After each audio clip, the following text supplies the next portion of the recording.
اور رہے گا یوں ہی ان کا چرچا رہے گا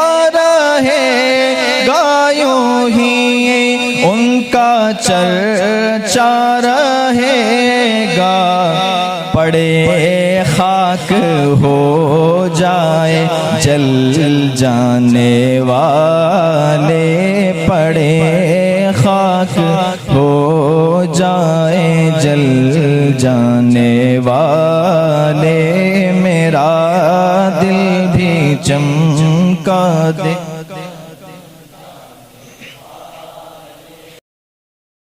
رحمت اللہ وبرکاتہ الحمد للہ الحنان المنان الذي خلق الإنسان وعلمه البيان والصلاة والسلام على رسوله سيد الإنس والجان وعلى آله وأصحابه ذوي الخير والإحسان أما بعد فأعوذ بالله من الشيطان الرجيم بسم الله الرحمن الرحيم محمد رسول الله والذين معه أشداء على الكفار رحماء بينهم تراهم ركعا سجدا يبتغون فضلا من الله ورضوانا إلى آخر هذه الآية. صدق الله مولانا العظيم وبلغنا رسوله النبي الأمين المتين المختار الكريم ونحن على ذلك لمن الشاهدين والشاكرين والحمد لله رب العالمين. بارگاہ رسالت معاب صلی اللہ تعالی علیہ وسلم میں درود پاک کا ہدیہ پیش کریں. اللہم صلی علی سیدنا و مولانا محمد معدن الجود والکرم وآلہ واصحابہ الکرام وابنہ الکریم وبارک وسلم صلاة دائمة سرمدا ابدا. اسلام تیری نبض نہ ڈوبے گی حشر تک، تیری رگوں میں رواں خون ہے چار یار کا. عزیزان گرامی وقار، آج کی اس محفل پاک میں ہم خراج عقیدت پیش کرتے ہیں ان نفوس قدسیہ کی بارگاہ میں جو میرے آقا صلی اللہ تعالی علیہ وسلم کے وصال فرمانے کے بعد آپ کے اس مشن کو لے کر آگے بڑھے. وہ خلفائے راشدین ہیں. اور کل جیسے کہ میں نے آپ کے سامنے عرض کیا، صحابہ ستاروں کی مانند ہیں. ان ستاروں میں اگر سب سے بڑے چمک والے ستارے ہیں تو یہ چار خلفاء ہیں. خلفائے راشدین سیدنا ابو بکر صدیق رضی اللہ تعالیٰ عنہ، سیدنا عمر ابن خطاب رضی اللہ تعالیٰ عنہ، سیدنا عثمان ابن عفان رضی اللہ تعالیٰ عنہ، سیدنا علی ابن ابی طالب کرم اللہ وجہہ الکریم. ان چار بزرگ ہستیوں کو کیا کہا جاتا ہے؟ خلفائے راشدین. بلکہ ان کے نام تو ہر سنی مسلمان کو ایسے یاد ہونا چاہیے. شاید و باید ہماری کوئی مسجد ہوگی جس کی محرابوں میں یہ نام نہ ہو. تقریباً اللہ محمد صلی اللہ علیہ وسلم ان ناموں کے بعد اگر ہماری مسجدوں کے محراب میں اگر کسی اور کے ناموں کی جگہ ہوتی ہے تو وہ خلفائے راشدین کی ہے. اور اہل بیت اطہار حسنین کریمین سیدہ زہرا سلام اللہ علیہم اجمعین کی بابرکت اسامی کو ہم اپنی مساجد میں بھی لکھتے ہیں، تحریر کرتے ہیں. عزیزان گرامی، اللہ کے حبیب صلی اللہ تعالی علیہ وسلم کی وفات اسلام کے لیے ایک بہت بڑا صدمہ ہے، بہت بڑا صدمہ ہے. رسول کریم صلی اللہ تعالی علیہ وسلم سے ٹوٹ کر محبت کرنے والے جانثار صحابہ جو ایک لمحے کے لیے بھی اوجھل ہونا پسند نہیں کرتے تھے، ان صحابہ پر کیا بیتی ہوگی جب میرے آقا صلی اللہ تعالی علیہ وسلم اس دنیا سے پردہ فرما رہے ہوں گے. عزیزان گرامی، اس منظر کو اگر ہم بیان کے الفاظ میں لائیں تو واقعی آج بھی ہماری آنکھیں نم ہو جاتی ہیں. وہ صحابہ جو حضور اکرم صلی اللہ تعالی علیہ وسلم کو تلاش کرنے کے لیے صرف آپ کی خوشبو کو سونگھ کر کے گلیاں ڈھونڈتے تھے، اگر تھوڑی دیر میرے آقا صلی اللہ تعالی علیہ وسلم نظر نہ آتے تو صحابہ بے چین ہو جاتے تھے. ان کا تو مذہب یہی تھا، النظرۃ الی وجہ رسول اللہ، رسول اللہ صلی اللہ تعالی علیہ وسلم کے چہرے کی طرف دیکھنا وہ اپنی زندگی کا عین مقصد سمجھتے تھے. حتیٰ کہ کام کرنے والے جو صحابہ مزدور تھے ان کی بھی یہ حالت تھی کہ کام بھی ضروری ہے، گھر بھی چلنا ہے، معاش بھی ضروری ہے، لیکن بارگاہ رسالت آپ صلی اللہ علیہ وسلم میں بیٹھنا بھی ضروری سمجھتے تھے۔ تو وہ باری متعین کر لیتے تھے دو صحابہ کہ آج میرے حصے کا جتنا بھی کام ہے وہ تو کر لینا، میں حضور کی بارگاہ میں پورا دن بیٹھوں گا، کل تم بیٹھنا اور تیرے حصے کا پورا کام میں کر لوں گا۔ وہ باری متعین کرتے میرے آقا صلی اللہ علیہ وسلم کے دربار میں حاضری کے لیے بھی۔ تو ان صحابہ اکرام کے لیے ایک ایسی آزمائش کا لمحہ تھا جب ربیع الاول شریف کا مہینہ آیا، یہ حجۃ الوداع جو ہوا، آخری حج میرے آقا صلی اللہ تعالی علیہ وسلم کا 11ویں ہجری تھی۔ حضور صلی اللہ تعالی علیہ وسلم کو ہجرت فرما کر مکمل 10 سال ہو چکے تھے، 11ویں ہجری چل رہی تھی۔ اللہ کے حبیب صلی اللہ علیہ وسلم حج فرما کر جیسے ہی مدینہ طیبہ تشریف لائے، بیماریاں یعنی علالت آپ کے ساتھ ہو گئی، اور محرم الحرام کے بعد سفر المظفر مکمل میرے آقا صلی اللہ تعالی علیہ وسلم علیل رہے، اور سفر کے آخری ہفتے میں کچھ افاقہ بھی ہوا، صحت بھی آئی۔ پھر ربیع الاول کا مہینہ آیا تو میرے آقا صلی اللہ تعالی علیہ وسلم نے 1-2 خطبے ایسے دیے جو اپنے آخری دنوں کی اس میں وضاحت بھی فرمائی۔ ممبر پر کھڑے ہو کر کے ایک مرتبہ آپ صلی اللہ تعالی علیہ وسلم نے یوں فرمایا، اللہ نے اپنے ایک بندے کو اختیار دیا ہے کہ وہ چاہے تو دنیا لے لے یا تو اپنے رب کے پاس جو ہے وہ لے لے۔ اللہ کے اس بندے نے دوسرے آپشن کو قبول کر لیا ہے، یعنی اللہ کے پاس جو ہے اس کو پسند کر لیا ہے۔ اتنا ہی خطبے میں آپ نے فرمایا۔ کچھ باتیں ایسی تھی وقتی طور پر فوراً اس کی سمجھ نہ آئی، لیکن سیدنا ابو بکر صدیق رضی اللہ تعالیٰ عنہ جو رسول کریم صلی اللہ تعالیٰ علیہ وسلم کی باتوں کی گہرائی تک پہنچتے، وہ رونے لگ گئے۔ صحابہ نے پوچھا، اللہ کے نبی صلی اللہ علیہ وسلم نے خطبہ دیا ہے، اس پہ رونے کی کیا بات ہے؟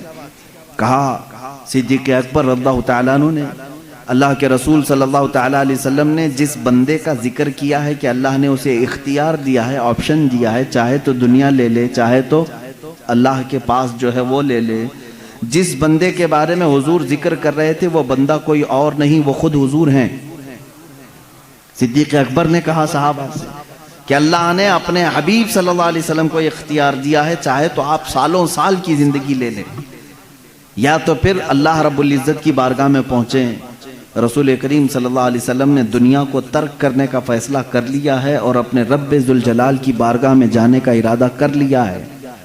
یہ ربیع الاول کے دنوں میں، شروع کے دنوں میں حضور اکرم صلی اللہ تعالیٰ علیہ وسلم کے جسم پاک پر جو آثار نظر آ رہے تھے، صحابہ کے لیے وہ بڑی بے چینی تھی۔ کئی نمازیں ایسی تھیں جس میں میرے آقا صلی اللہ تعالیٰ علیہ وسلم مسجد نبوی شریف میں باہر تشریف نہیں لا پائے۔ 17 نمازوں کی امامت صدیق اکبر رضی اللہ تعالیٰ عنہ نے کی۔ ابھی میرے آقا صلی اللہ تعالیٰ علیہ وسلم باحیات تھے، ظاہری زندگی میں موجود تھے۔ 17 نمازیں ایسی ہوئی کہ جس کو صدیق اکبر رضی اللہ تعالیٰ عنہ نے پڑھائی، اور آخری وہ دن تھا، روایات میں 12 ربیع الاول کا ذکر ہے اور بعض میں 13 ربیع الاول کا ہے۔ حضور اکرم صلی اللہ تعالیٰ علیہ وسلم کی ولادت کا بھی وہی دن ہے، وفات کا بھی وہی دن ہے، تاریخ میں لکھا گیا ہے۔ وہ آخری دن تھا جس میں رسول کریم صلی اللہ تعالیٰ علیہ وسلم نے فجر کی نماز پڑھائی صدیق اکبر رضی اللہ تعالیٰ عنہ کے ساتھ، یہاں تک کہ ایک نماز ایسی بھی کہ صحابہ انتظار میں رہتے تھے کہ حجرہ کھلے گا، میرے آقا تشریف لائیں گے۔ رسول کریم صلی اللہ تعالیٰ علیہ وسلم اس ایک نماز میں اس طرح سے تشریف لائے کہ نماز قائم ہو چکی تھی۔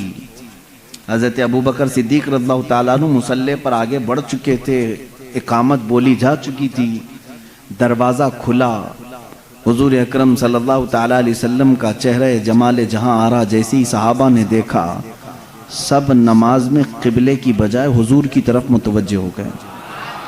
یہ تھا نماز میں بھی صحابہ کا ادب و احترام، ان کی کسی کی نماز نہیں ٹوٹی، کیونکہ وہ کعبے کی طرف سے منہ ہٹا کر کعبے کے کعبے کو دیکھ رہے تھے۔ حضور اکرم صلی اللہ تعالیٰ علیہ وسلم باہر تشریف لائے تو اس حال میں کہ روایات میں موجود ہے 2 صحابہ کے کندھوں پر آپ نے ہاتھ رکھا اور آپ صلی اللہ تعالیٰ علیہ وسلم کے پیر زمین پر نہیں لگ رہے تھے. رسول کریم صلی اللہ تعالیٰ علیہ وسلم کی انگلیاں زمین پر لگتی آئیں. اسی طرح مسجد نبوی شریف میں اندر آئے. حضرت ابوبکر صدیق پیچھے ہٹنے لگے تو آپ نے کہا آگے بڑھو. پھر صدیق اکبر رضی اللہ تعالیٰ عنہ نے نماز نہیں پڑھائی کہ رسول پاک کے امام ہوتے ہوئے کوئی دوسرا امام ہو ہی نہیں سکتا. اللہ کے نبی صلی اللہ تعالیٰ علیہ وسلم نے اس نماز کی بھی امامت فرمائی. صدیق اکبر رضی اللہ تعالیٰ عنہ مکبر بن کر رہے اور اسی رات کو میرے آقا صلی اللہ تعالیٰ علیہ وسلم کے لیے وہ دن بھی آیا جب سیدہ عائشہ صدیقہ رضی اللہ تعالیٰ عنہ فرماتی ہیں بخار کی شدت اتنی زیادہ ہو گئی تھی کہ بار بار میرے آقا صلی اللہ تعالیٰ علیہ وسلم مسواک کو پانی میں ڈبوتے اور منہ میں رکھتے تھے. کبھی پانی کے چھینٹے حضور اکرم صلی اللہ تعالیٰ علیہ وسلم اپنے چہرے اقدس پر لگاتے. یہ سختی تھی نزع کے وقت کی. یہ جو نزع کی سختی ہے میرے عزیزو اس سے ہر ایک کو گزرنا ہوتا ہے اور اس کے متعلق کہا گیا ہے یہ ایسا درد ہے کہ جس کو بیان نہیں کیا جا سکتا.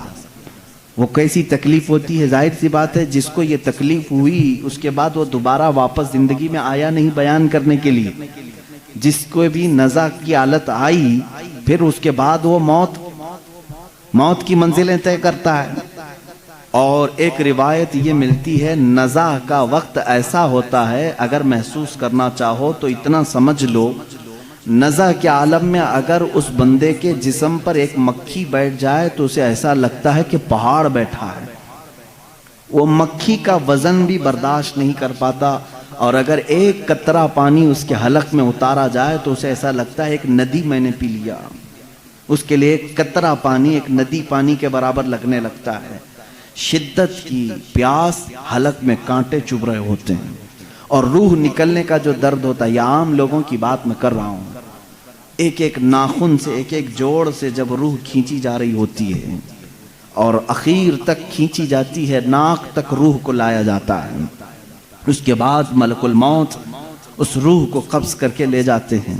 میرے عزیزو ایک مجھے بات یہاں پر یہ یاد آتی ہے. ماں عائشہ صدیقہ رضی اللہ تعالیٰ عنہ فرماتی ہیں اچانک دروازے پر دستک ہوئی اور ملک الموت آئے تھے.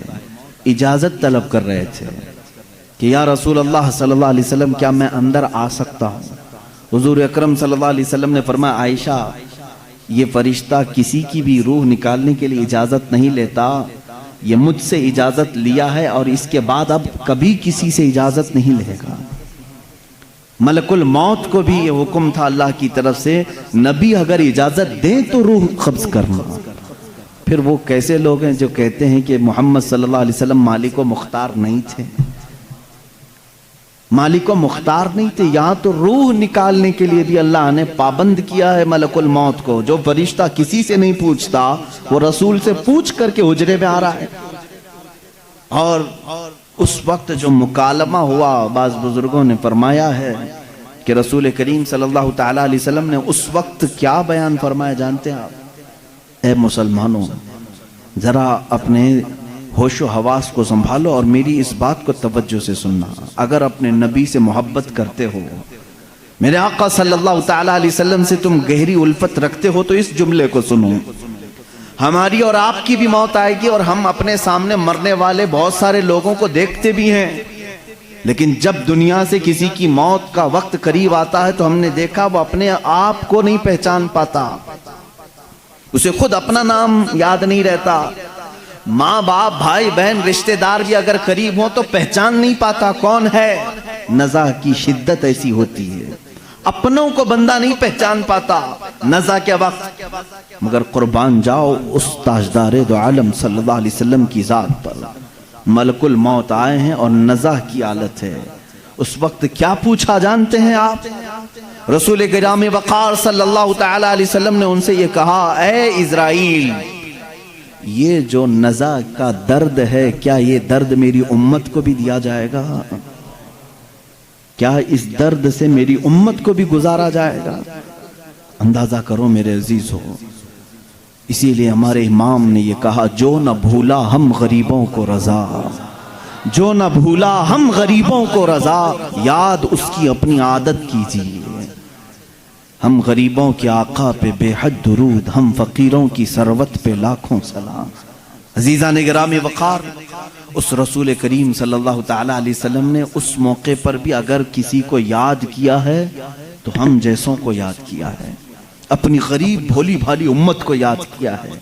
اس نبی کا اپنی امت سے جو لگاؤ ہے میرے عزیزو، اس کا بدلہ تم پوری زندگی پر سجدے کر کے بھی نہیں ادا کر سکو گے۔ وہ رسول گرامی وقار صلی اللہ تعالیٰ علیہ وسلم ہیں جو ہمارے درد کا اور ہمارے غموں کا احساس رکھتے تھے۔ باقی یہ دنیا جھوٹی ہے جو تمہیں کہتی ہم تمہارے مددگار ہیں، ہم تمہارے آسرا اور سہارا بنتے ہیں، یہ سب جھوٹ بولتے ہیں۔ اے امت کے غیور بندو، نوجوانوں، تمہارا آسرا، تمہارا سہارا، تمہارا مددگار حقیقت میں کوئی نہیں، سب دکھاوے کرتے ہیں۔ حقیقت میں اگر تمہارے غموں کا کوئی مداوع کر سکتا ہے تو وہ تاجدار مدینہ کی ذات ہے صلی اللہ تعالی علیہ وسلم۔ میں جو بات کرنے جا رہا ہوں وہ یہ ہے کہ ام المومنین عائشہ صدیقہ رضی اللہ تعالیٰ عنہ فرماتے ہیں، اسی حالت میں ان کے زانوں پر سر رکھ کر کے میرے آقا صلی اللہ علیہ وسلم لیٹے تھے۔ ملک الموت اسرائیل علیہ السلام نے آپ کی روح پاک کو نہایت ہی ادب و احترام کے ساتھ نکالا اور اپنے رب ذوالجلال کی بارگاہ میں لے کر چل پڑے۔ اللہ کے حبیب صلی اللہ تعالیٰ علیہ وسلم پاکیزگی کی حالت میں تھے، رات کا وقت تھا اگرچہ، لیکن چہرہ اسی طرح چاند کی طرح روشن تھا۔ سب سے پہلے حجرے میں داخل ہونے والے سیدنا ابو بکر صدیق رضی اللہ تعالیٰ عنہ، حضرت ابو بکر صدیق رضی اللہ تعالیٰ عنہ تشریف لائے۔ حضور صلی اللہ تعالیٰ علیہ وسلم کو دیکھا، پیشانی مبارکہ نہایت ہی ٹھنڈی تھی۔ آپ نے میرے آقا صلی اللہ علیہ وسلم کے ماتھے کا بوسہ لیا اور کہا، اے اللہ کے نبی، جو موت آنی تھی وہ آ گئی، اب اس کے بعد موت کا درد دوبارہ اللہ کبھی آپ کو نہیں دے گا، کبھی دوسری موت آپ پر نہیں آئے گی۔ اس کا مطلب یہ ہے کہ صدیق اکبر کا یہ عقیدہ تھا کہ ایک موت کے بعد میرا نبی اب ہمیشہ کے لیے زندہ ہو گیا ہے، جو موت آنی تھی وہ آ گئی۔ اللہ کے حبیب صلی اللہ علیہ وسلم اس کے بعد برزخی زندگی میں زندہ ہو چکے۔ اب جو معاملات تھے، یہ پیر کا دن تھا، پیر کا دن گزر کر رات آئی تھی۔ اب جیسے ہی باہر آ کر کے اعلان ہوا، مسجد نبوی میں صحابہ کھچا کھچ بھرے ہوئے تھے۔ وہ اس لیے نہیں کہ موت کی خبر سننی ہے، بلکہ ہمہ وقت چہرے رسول کی زیارت کے لیے بیٹھے رہتے تھے کہ دروازہ کھلے گا، پردہ ہٹے گا، ہم نبی مکرم صلی اللہ علیہ وسلم کے چہرے کو ایک بار دیکھیں گے۔ وہ صحابہ رات بھر اس حجرے کی طرف دیکھتے رہتے تھے۔ صبح کی اذان ہو جاتی تھی، صبح سے جو بیٹھتے ظہر تک پڑھتے ہوئے رہتے تھے کہ چہرہ انور کی زیارت جس کو وہ عبادت سمجھتے تھے۔ لیکن آج دروازہ کھلا اور صدیق اکبر رضی اللہ تعالیٰ عنہ جیسے ہی آ کر یہ اعلان فرماتے ہیں، گویا کہ صحابہ کے جسموں پر بجلی گر گئی، وہ جہاں تھے وہیں ساکت و جامد رہ گئے۔ ایسی پوزیشن کی تاریخ میں لکھی گئی ہے، مدینے والوں پر ایسی کبھی آفت نہیں آئی جس طرح وفات رسول کی غم کی خبر ان پر آئی تھی۔ صحابہ جہاں تھے وہیں کھڑے رہ گئے، کسی کو کچھ سمجھ میں نہیں آتا۔ حضرت عثمان غنی رضی اللہ تعالیٰ عنہ کا حال یہ تھا کہ وہ زمین پر ایسے بیٹھے رہ گئے کہ کوئی ان کو ہلاتا تو بھی نہیں ہلتے تھے، کبھی ان کو کوئی اٹھاتا تو نہیں اٹھتے تھے۔ رات گزر گئی، صبح کے وقت سیدنا عمر فاروق رضی اللہ تعالیٰ عنہ کا حال تو یہ تھا کہ جیسے ان کو خبر دی گئی، وہ اپنی تلوار نکال کر کے مدینے میں باہر گلیوں میں اس طرح گھومتے تھے، جوش سے آوازیں نکالتے تھے، خبردار اگر کسی نے کہہ دیا میرے نبی کا انتقال ہوا ہے، میں اس کی گردن مار دوں گا، میں اس کی گردن اڑا دوں گا۔ میرا آقا و مولا فوت نہیں ہوا ہے، میرے رسول کی وفات نہیں ہوئی ہے، میں اس کی گردن اڑا دوں گا اگر کوئی کہہ دے کہ میرے نبی کا انتقال ہوا ہے۔ وہ ان کا جوش تھا، فرط محبت میں کہے جا رہے تھے۔ لیکن اس پوری سچویشن کو دوسرے روز اگر کسی نے سنبھالا دیا ہے تو صدیق اکبر کی ذات ہے۔ سیدنا ابو بکر صدیق رضی اللہ تعالیٰ عنہ نے سب کو جمع کیا مسجد نبوی شریف میں، صحابہ سے پوچھا کہ تم اب تک کس کی عبادت کرتے تھے، محمد صلی اللہ علیہ وسلم کی یا اللہ کی؟ سن لو جو محمد صلی اللہ علیہ وسلم کی عبادت کرتے تھے ان کا کام تھا اللہ کی طرف سے وہ آئے اور انہوں نے امانت بندوں تک پہنچائی اور پھر وہ واپس اپنے رفیق اعلیٰ کے پاس چلے گئے. تو جو ان کی عبادت کرتا تھا وہ سمجھ لے کہ ان کا انتقال ہو چکا، اور جو اللہ کی عبادت کرتا تھا وہ سمجھ لے اللہ آج بھی زندہ ہے اور ہمیشہ زندہ رہے گا. اور آیت کریمہ انہوں نے تلاوت کی وما محمد الا رسول قد خلت من قبلہ الرسل افئن مات اور یہاں سے کہتے ہیں اللہ تعالیٰ کی آیت پڑھ کر کے او قتلا انقلبتم علی اعقابکم، اللہ نے فرمایا محمد صلی اللہ علیہ وسلم اللہ کے ایک رسول ہیں، ان سے پہلے بھی رسول آئے اور چلے گئے. اگر اس رسول کی وفات کے بعد کوئی منہ پھیر لیا، دین چھوڑ دیا، اللہ فرماتا فلن یضر اللہ، تو اس نے اللہ کا کچھ نہیں بگاڑا، اللہ کا کچھ بھی نقصان نہیں ہوگا. جو کچھ بھی بگڑے گا وہ تمہارا خود کا بگڑے گا. رسول کے بعد کوئی بھی منہ نہ پھیرے اس شریعت سے، کوئی اس راستے سے اس اسلام سے ہٹے نہ. یہ صدیق اکبر رضی اللہ تعالیٰ عنہ کا خطبہ تھا، اسی خطبے سے آج تک اسلام زندہ ہے.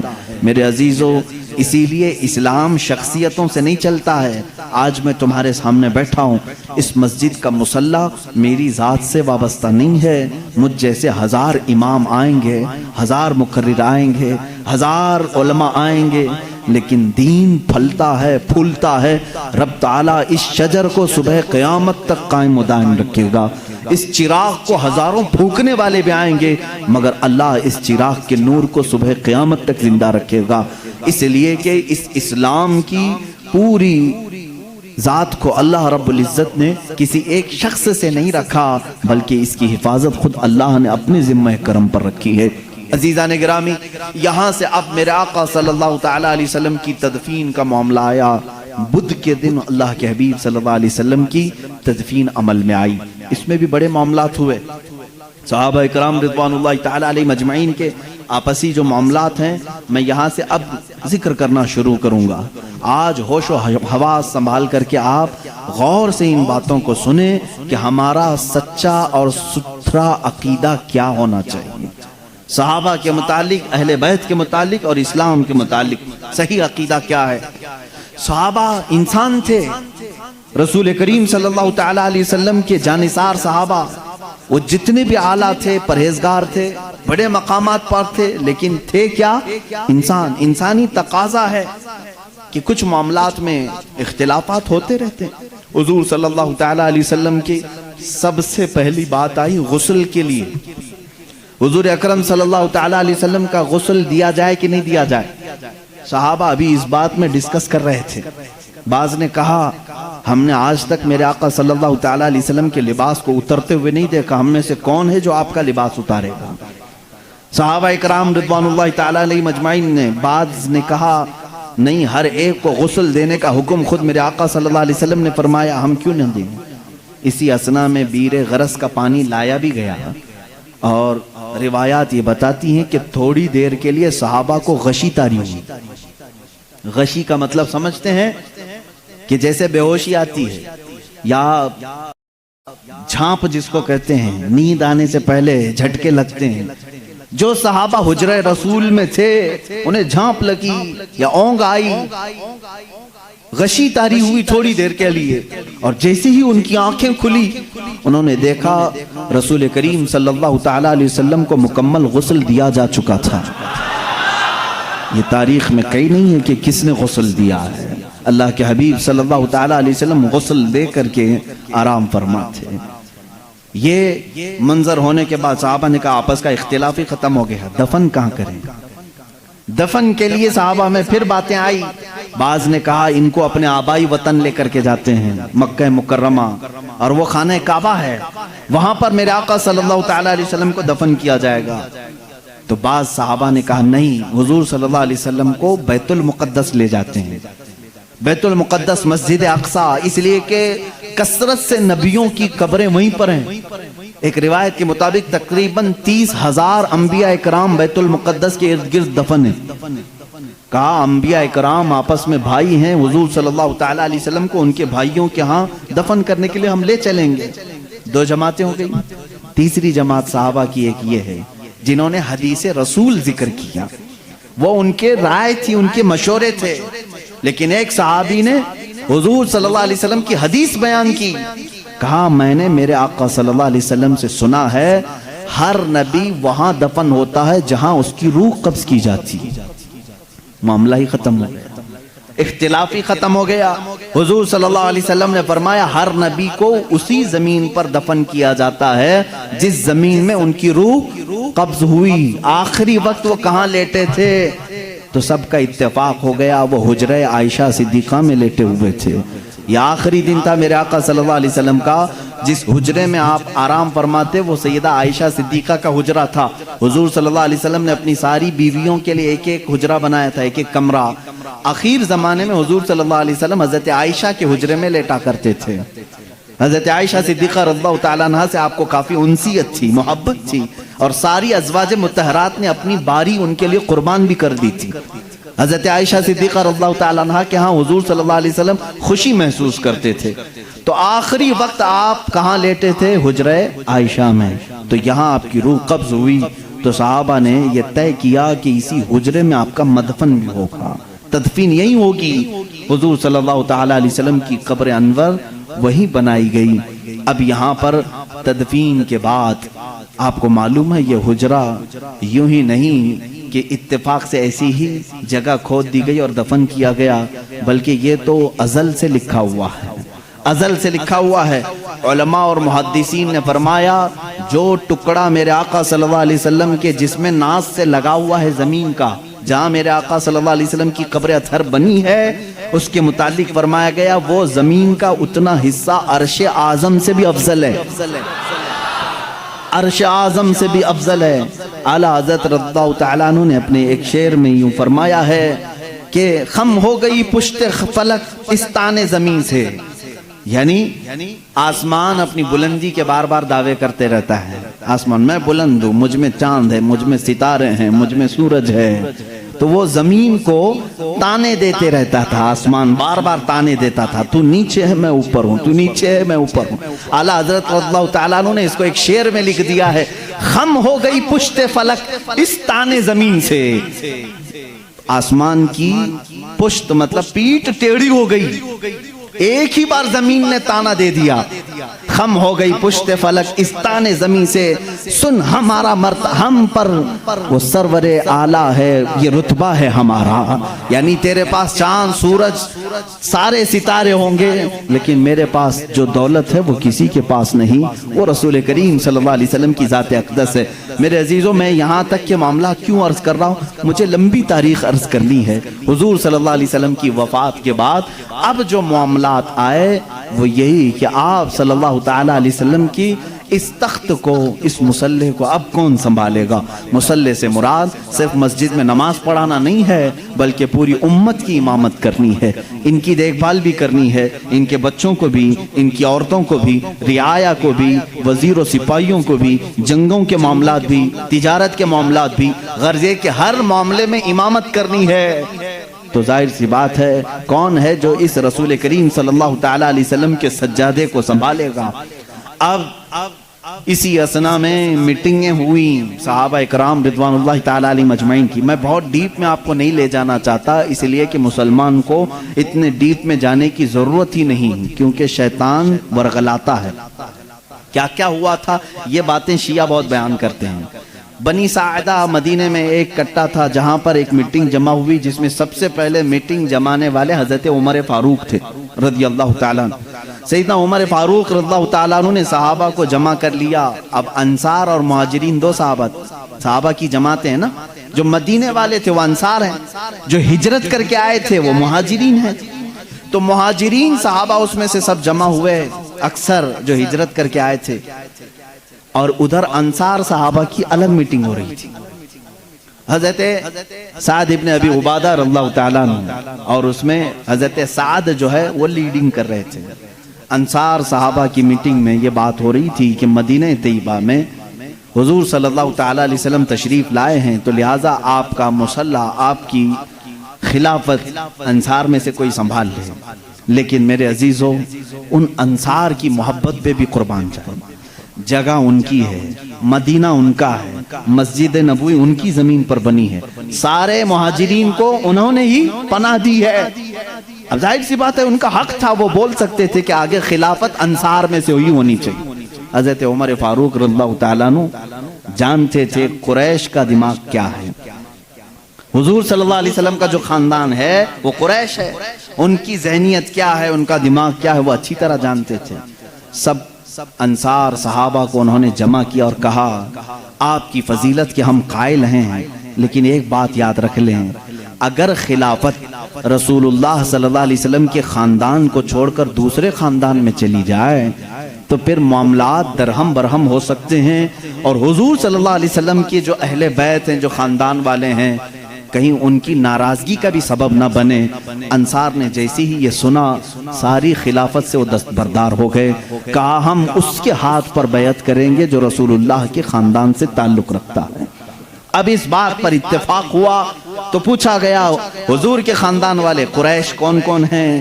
سب آئے، سب لوگوں نے جمع ہو کر کے الگ الگ نام لینے ہی تھے، ابھی کسی نے نام لیا نہیں تھا۔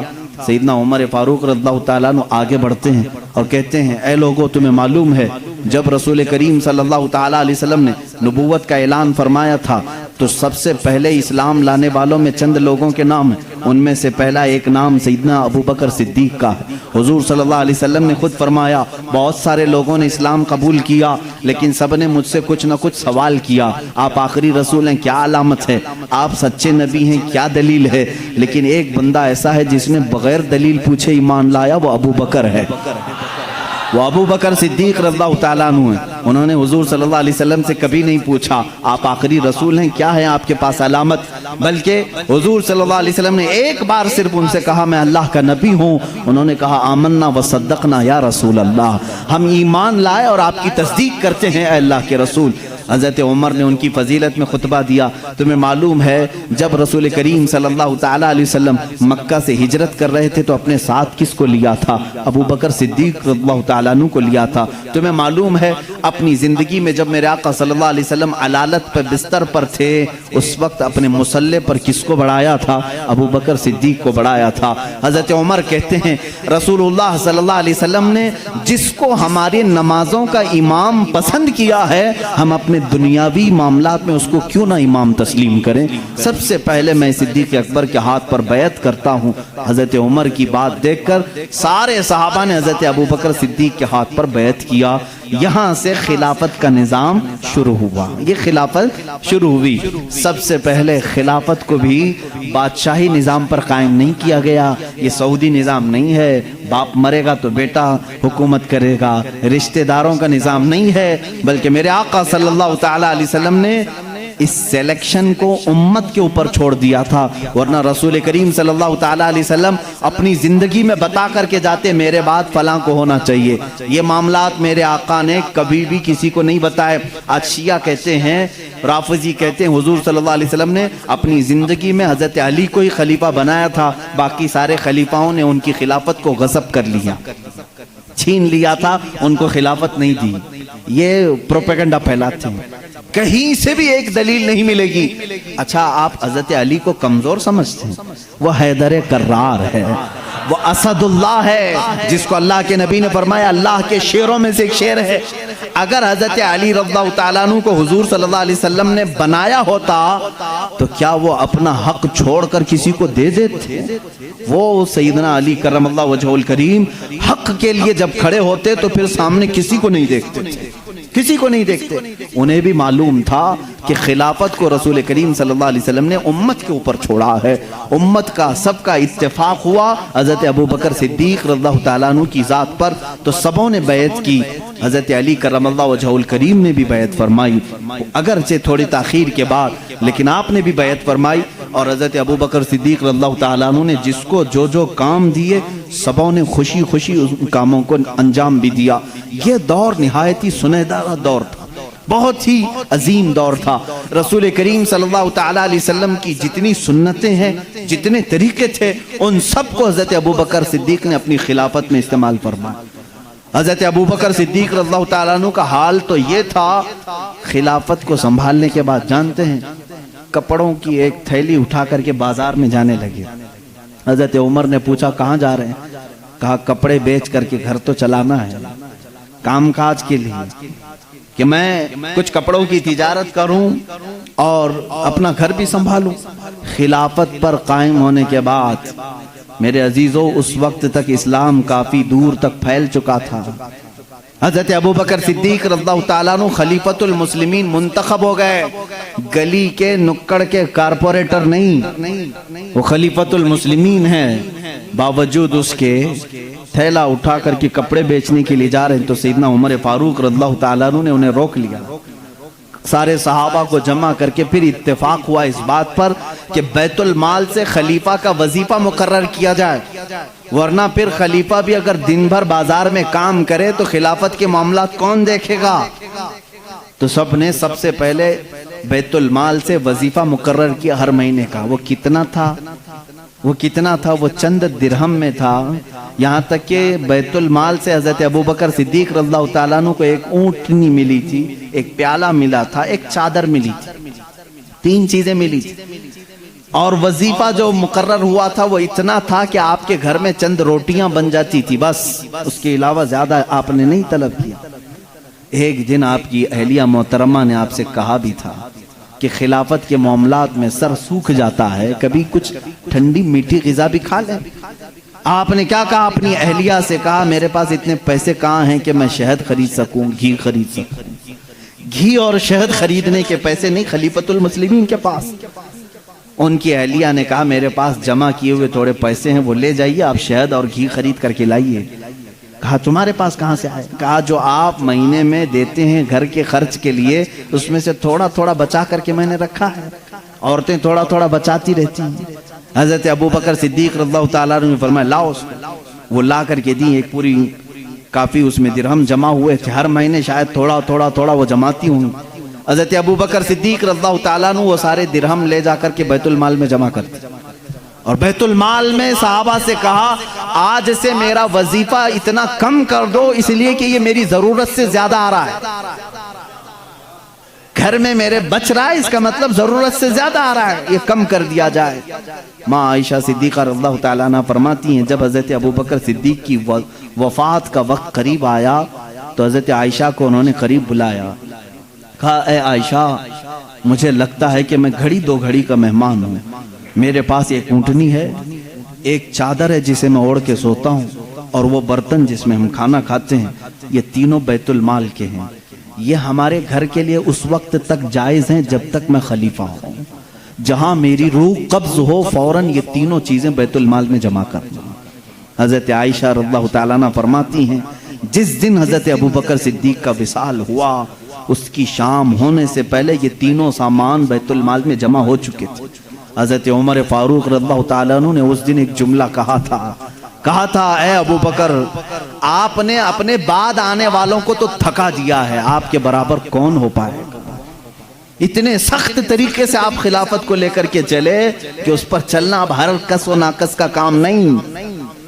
وہ صدیق اکبر رضی اللہ تعالیٰ عنہ کا دور تھا جس میں آپ کے لیے کتنے چیلنجز تھے معلوم ہے؟ حضرت ابوبکر صدیق رضی اللہ تعالیٰ عنہ کے لیے جو سب سے بڑے چیلنج تھے، حضور صلی اللہ تعالیٰ علیہ وسلم اپنی وفات سے چند دن پہلے ایک لشکر کو ملک شام بھیج رہے تھے، ایک لشکر جس کا سپہ سالار حضرت اسامہ بن زید کو بنایا گیا تھا، جن کی عمر صرف 18 سال کی تھی۔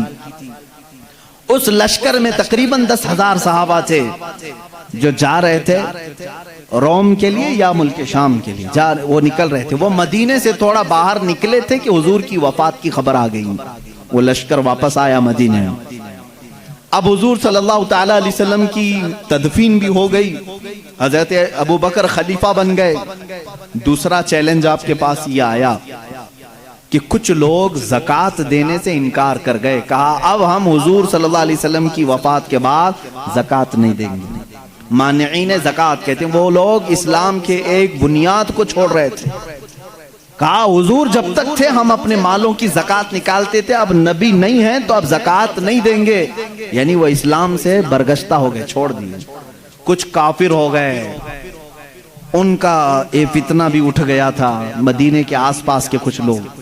ایک چیلنج یہ تھا تیسرا ایک چیلنج تھا مسیلمہ کذاب، جو حضور صلی اللہ علیہ وسلم کی وفات کے بعد ہی فوراً اپنے نبی ہونے کا دعویٰ کر دیا۔ اس نے کہا میں نبی ہوں محمد صلی اللہ علیہ وسلم، اور اس نے ایک اچھی خاصی فوج بھی جمع کر لی، پیسہ تھا اس کے پاس، مال تھا۔ اب دیکھیں تین معاملات۔ ایسے وقت میں ایک طرف زکوٰۃ کے انکار کرنے والوں کا فتنہ بھی ہے، ان سے بھی مقابلہ کرنا ہے حضرت ابوبکر صدیق کو۔ اگر یہ چھوڑ دیا جائے تو یہ سوراخ بعد میں جو ہے نہر بن جائے گی۔ ایک طرف مسیلمہ کذاب جو جھوٹے نبی ہونے کا دعویٰ کر رہا ہے، اس سے بھی مقابلہ کرنا ہے۔ اور صحابہ اکرام، ظاہر سی بات ہے دونوں اگر جنگ چھڑتی ہے تو دونوں جگہ فوج کی ضرورت ہے۔ اس اثنا میں حضرت ابوبکر صدیق رضی اللہ تعالیٰ عنہ اسامہ بن زید کو کہتے ہیں جس لشکر میں حضور صلی اللہ علیہ وسلم نے تمہیں روم یا شام بھیجا تھا اس لشکر کو لے کر جاؤ، اس لشکر کو لے کر جاؤ، اس میں 10,000 صحابہ جا رہے ہیں۔ اس وقت حضرت عمر فاروق نے کہا اے امیر المومنین خلیفۃ المسلمین، ایک طرف زکوٰۃ کے منکرین سر اٹھائے ہوئے ہیں، ایک طرف مسیلمہ کذاب دجال نبوت کا دعویٰ کر بیٹھا ہے، ایسے وقت میں آپ اسامہ بن زید کو 10,000 کا لشکر دے کر اس جگہ بھیج رہے ہیں، اس جنگ کو کینسل کر دیں، ابھی اس کو رکوا دیں، یہاں صحابہ کی ضرورت پڑے گی۔ حضرت ابوبکر کی بات دیکھیں، کہتے ہیں اے عمر تمہاری بات صحیح ہے، لیکن میں اس لشکر کو نہیں لوٹا سکتا جس کو رسول اللہ نے روانہ کیا تھا۔ حضور اکرم صلی اللہ علیہ وسلم اپنی زندگی کے آخری لمحات میں جو لشکر بھیجے تھے وہ اسامہ بن زید کا لشکر تھا۔ یہ اور بات ہے کہ حضور کی وفات کی خبر سن کر کے وہ مدینے آئے ہیں، لیکن اس لشکر کو روکا نہیں جائے گا، اگرچہ زکوٰۃ کے منکرین اور مسیلمہ کذاب سے لڑنے میں ہمارے جسموں کے چتڑے بھی اڑ جائیں، میں اس لشکر کو نہیں روکوں گا۔ اسامہ بن زید رضی اللہ تعالیٰ عنہ کو بٹھایا اور بھیج دیا۔ وہ صحابہ جو اس لشکر میں تھے سب کو بھیجا کہ یہ میرے نبی کی آخری خواہش تھی، آخری زمانے میں میرے آقا نے روانہ کیا تھا۔ حضرت اسامہ بن زید کو جانتے ہیں کس طرح روانہ کر رہے ہیں؟ جس عمر میں صدیق اکبر تھے وہ 60 سال کی تھی، 18 سال کے جوان اسامہ بن زید سپہ سالار مقرر ہوئے، ان کو گھوڑے پر بٹھایا اور ان کے گھوڑے کی ناتی رسی پکڑ کر چلنے لگے۔ خلیفۃ المسلمین ہے، سپہ سالار کو گھوڑے پر بٹھا کر رسی پکڑ کر چلنے لگے، وہ اتر کر کے آگے نیچے اچھل کر کے نیچے آئے، کہا غضب ہو گیا، آپ نیچے چل رہے ہیں اور میں گھوڑے کی پیٹھ پر بیٹھوں۔ صدیق اکبر رضی اللہ تعالیٰ عنہ نے فرمایا اسامہ جلدی سے بیٹھ جاؤ، یہ نہ دیکھو کہ میں نیچے چل رہا ہوں، بس یہ دیکھو کہ اس پیٹھ پر تمہیں بٹھایا رسول اللہ نے، اس گھوڑے کی پشت پر تمہیں اللہ کے نبی نے بٹھایا ہے، اس کے بعد کوئی اور ہو ہی نہیں سکتا تمہیں اس پشت سے نیچے اتار سکے۔ یہ صدیق اکبر کا جذبہ تھا۔ کہا اے امیر المومنین آپ چھوڑ دیں، آپ رخصت کر دیں، مدینے سے باہر تک آنے کی آپ کو ضرورت نہیں، یہ لشکر روانہ ہو جائے گا، آپ یہاں سے خدا حافظ کہہ دیں۔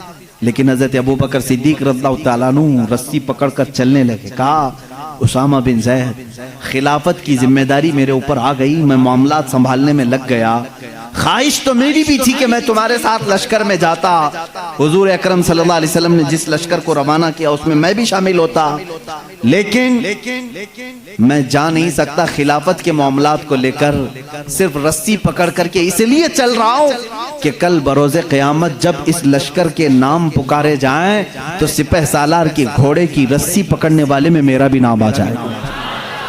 اتنی نسبت کے لیے وہ گھوڑے کی رسی پکڑ کر کے جا رہے تھے۔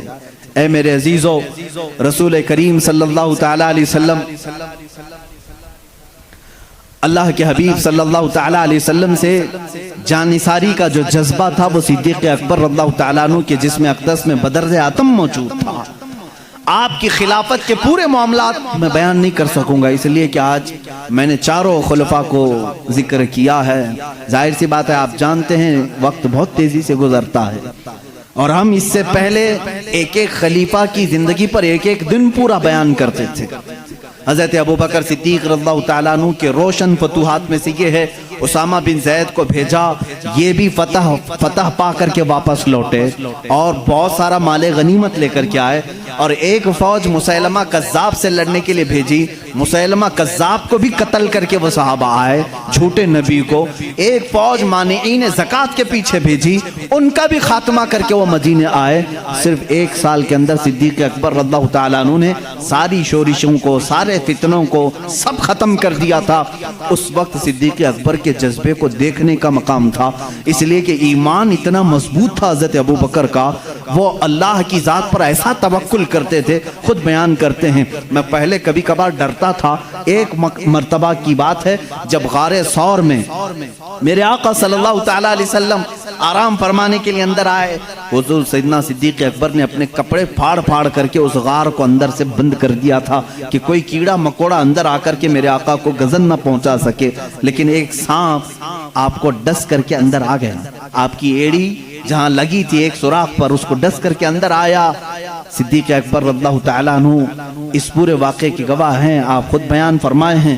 وہ سانپ حضور صلی اللہ علیہ وسلم کی زیارت کے لیے آیا تھا، وہ دیکھا، حضور کو ڈسنے کے لیے نہیں، وہ دیکھ کر کے واپس چلا گیا، اور صدیق اکبر رضی اللہ تعالیٰ عنہ کے قدم پاک پر حضور اکرم صلی اللہ تعالیٰ علیہ وسلم نے اپنا لعاب پاک لگایا، شفا یابی ملی۔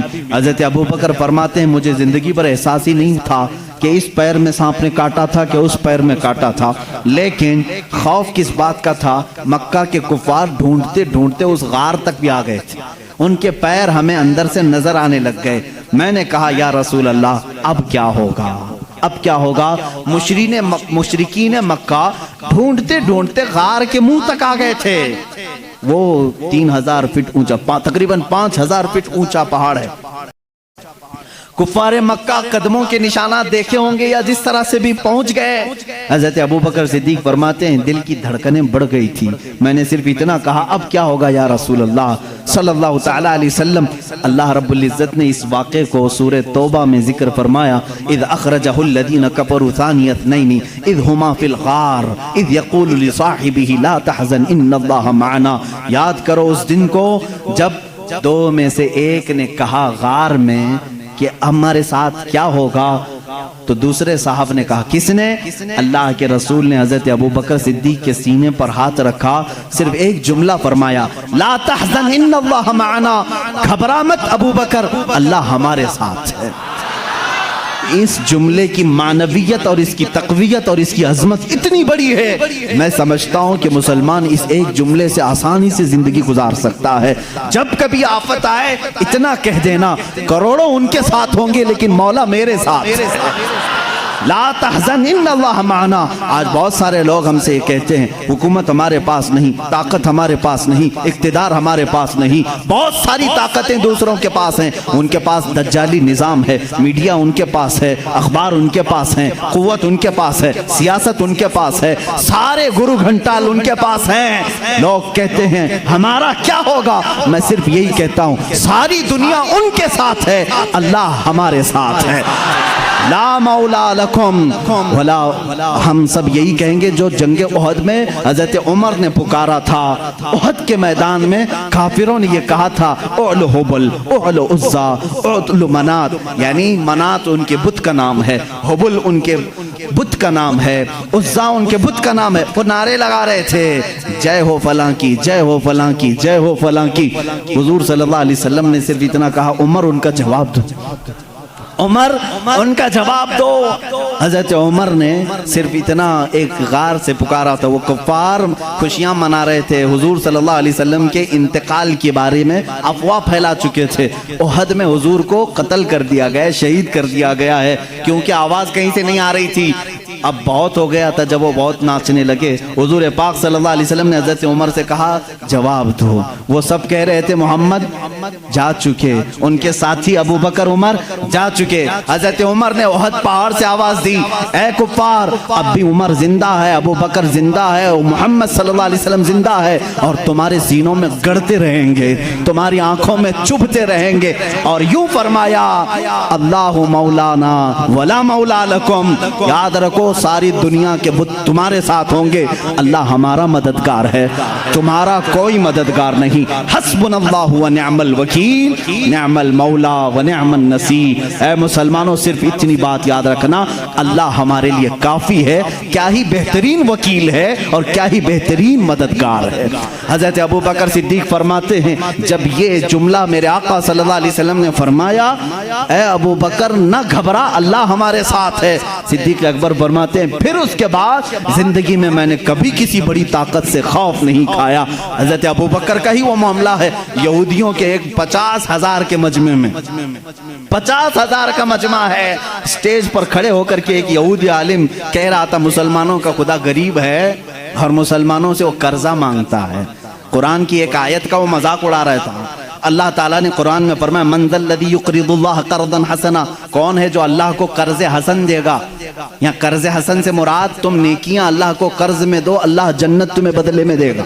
لیکن وہ یہودی مذاق اڑا رہا تھا، مسلمانوں کا خدا تو دیکھو غریب ہے، مسلمانوں سے قرضہ مانگ رہا ہے۔ صدیق اکبر سے برداشت نہیں ہوا، مجمع میں تھے، منبر پر کھڑے ہو گئے اسٹیج پر، اس کا دامن پکڑا اور 2 تھپڑ رسید کر دی۔ مجمع ان کا ہے، پبلک ان کی ہے، مار توڑ ہو سکتی تھی، لیکن اس وقت بھی صدیق اکبر کا ایمان تھا 50,000 ان کے ساتھ ہے مگر قوت پروردگار میرے ساتھ ہے۔ یہ توکل کا اعلیٰ مقام تھا۔ اس وقت صدیق اکبر رضی اللہ تعالیٰ عنہ کو ان لوگوں نے پکڑ لیا اور کہا اس کو یہاں نہیں ماریں گے، اس کے نبی کے پاس لے جائیں گے۔ اور وہاں آئے حضرت ابو بکر کے بارے میں ان سبوں نے کہا ابو بکر کیسا بندہ ہے تمہارا، یہ ہمارے عالم کے ساتھ بدتمیزی کیا ہے۔ پورے مجمع میں آ کر کے ہمارا عالم خدا کی شان بیان کر رہا تھا، مسلمانوں کی اچھائیاں بیان کر رہا تھا، ہمارا عالم کہہ رہا تھا اللہ غنی ہے اور مسلمان فقیر ہیں، اور اتنی بات پر ابو بکر نے تماچا مار دیا، جھوٹ کہا، انہوں نے بدل دیا۔ 50,000 کا مجمع جو کرتا تھا وہی کام آج کا میڈیا بھی کرتا ہے، وہی کام کرتے، پورے کے پورے بدل دیں۔ حقیقت کیا ہے اس کو بدل دو، کیونکہ گواہ ان کے، مقدمہ ان کا، جج بھی ان کا، کورٹ بھی ان کی، سب ان کا ہے۔ لیکن یاد رکھنا مسلمانوں سارے گواہ ان کے ہوں، جج ان کا بکا ہوا کیوں نہ ہو، لیکن اللہ ہمارے ساتھ ہے، اللہ ہمارے ساتھ ہے۔ صدیق اکبر خوف نہیں کھائے، معاملہ یہاں تک پہنچا کورٹ رسول اللہ صلی اللہ علیہ وسلم کے پاس آ گئے۔ سبوں نے کہا، صدیق نے، ابو بکر نے تماچا لگایا حق بات پر۔ حضرت ابو بکر سے حضور نے پوچھا اتنی بات پر تم نے مارا؟ حضرت ابو بکر نے کہا نہ، یہ جھوٹ بول رہے ہیں، یہ اللہ کی شان میں گستاخی کر رہے تھے، اللہ کو فقیر کہہ رہے تھے، مسلمانوں کو امیر کہہ رہے تھے، کہہ رہا تھا یہ ظالم کہ اللہ ان کا غریب ہے، قرضہ مانگتا ہے، اس لیے مجھے برداشت نہیں ہوا، مارا میں نے۔ حضور صلی اللہ علیہ وسلم نے پوچھا ان لوگوں سے کیا ابو بکر صحیح کہہ رہے ہیں؟ انہوں نے کہا نہیں، یہ جھوٹ کہہ رہے ہیں، گواہ ہمارے پاس۔ یہودی عالم نے 1 گواہ سامنے کیا، 2 کیا، 3 کیا، 4 کیا، 10 گواہ لایا، کیونکہ جھوٹے جھوٹے ہی ہیں۔ جھوٹوں نے جھوٹوں سے کہا کہ جھوٹ مت بولنا۔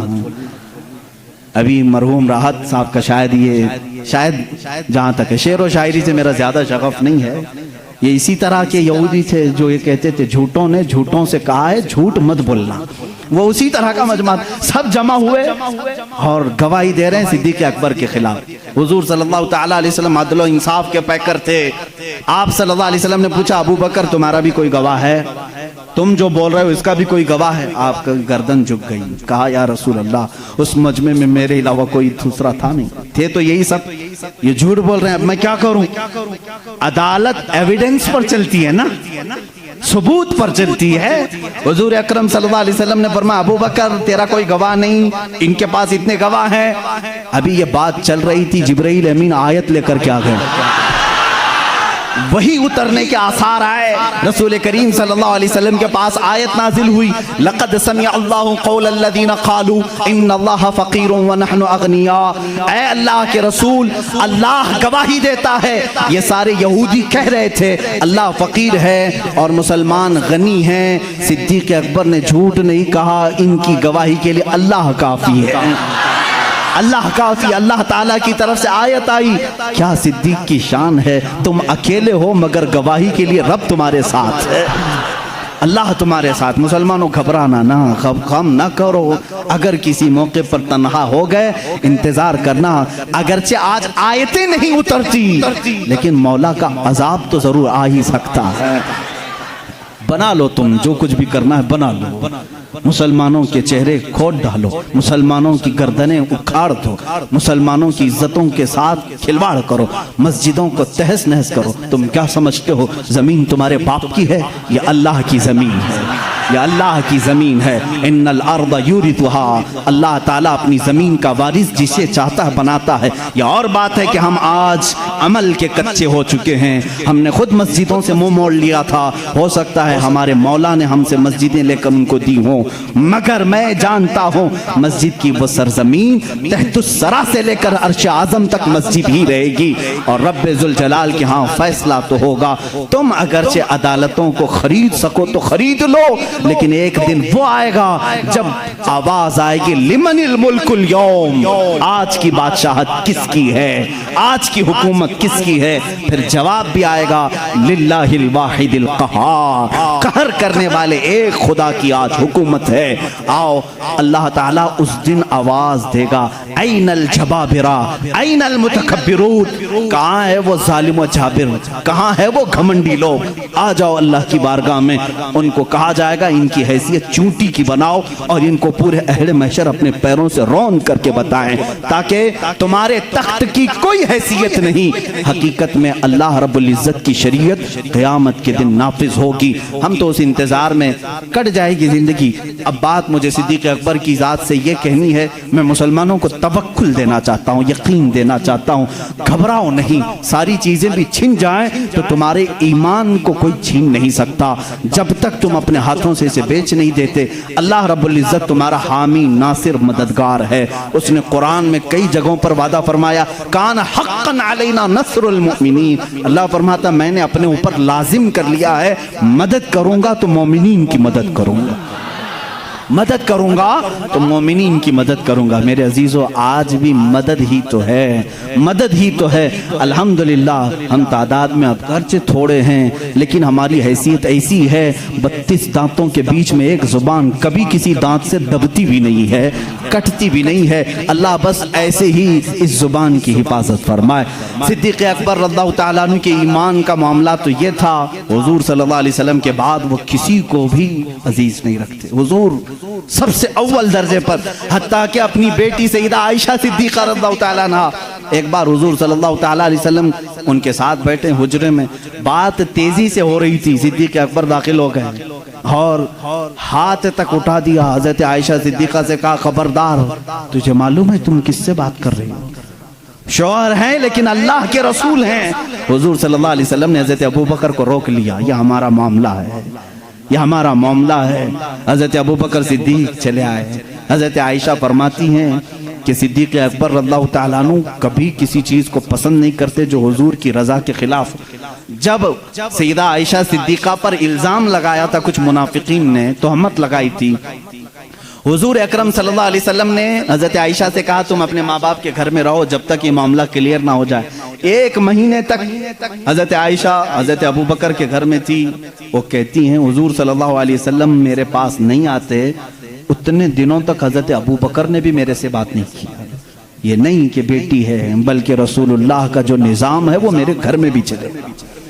ایک بار صلح حدیبیہ کے موقع پر حضور صلی اللہ علیہ وسلم نے صرف اتنا فرما دیا تھا، 1400 صحابہ مکہ کے لیے نکلے حضور کے ساتھ عمرہ کرنے کے لیے، سنو عمرہ کرنے کے لیے نکلے، احرام پہن کر کے نکلے، لیکن مکہ کے کافروں نے بیچ راستے میں روک لیا، کہا تم عمرہ نہیں جا سکتے، نہیں جاؤ گے۔ حضور صلی اللہ علیہ وسلم کو ان لوگوں نے بیچ راستے میں روک لیا۔ 35 کلومیٹر مکہ باقی ہے، سوچو 450 کلومیٹر کا فاصلہ ہے مکہ مدینہ۔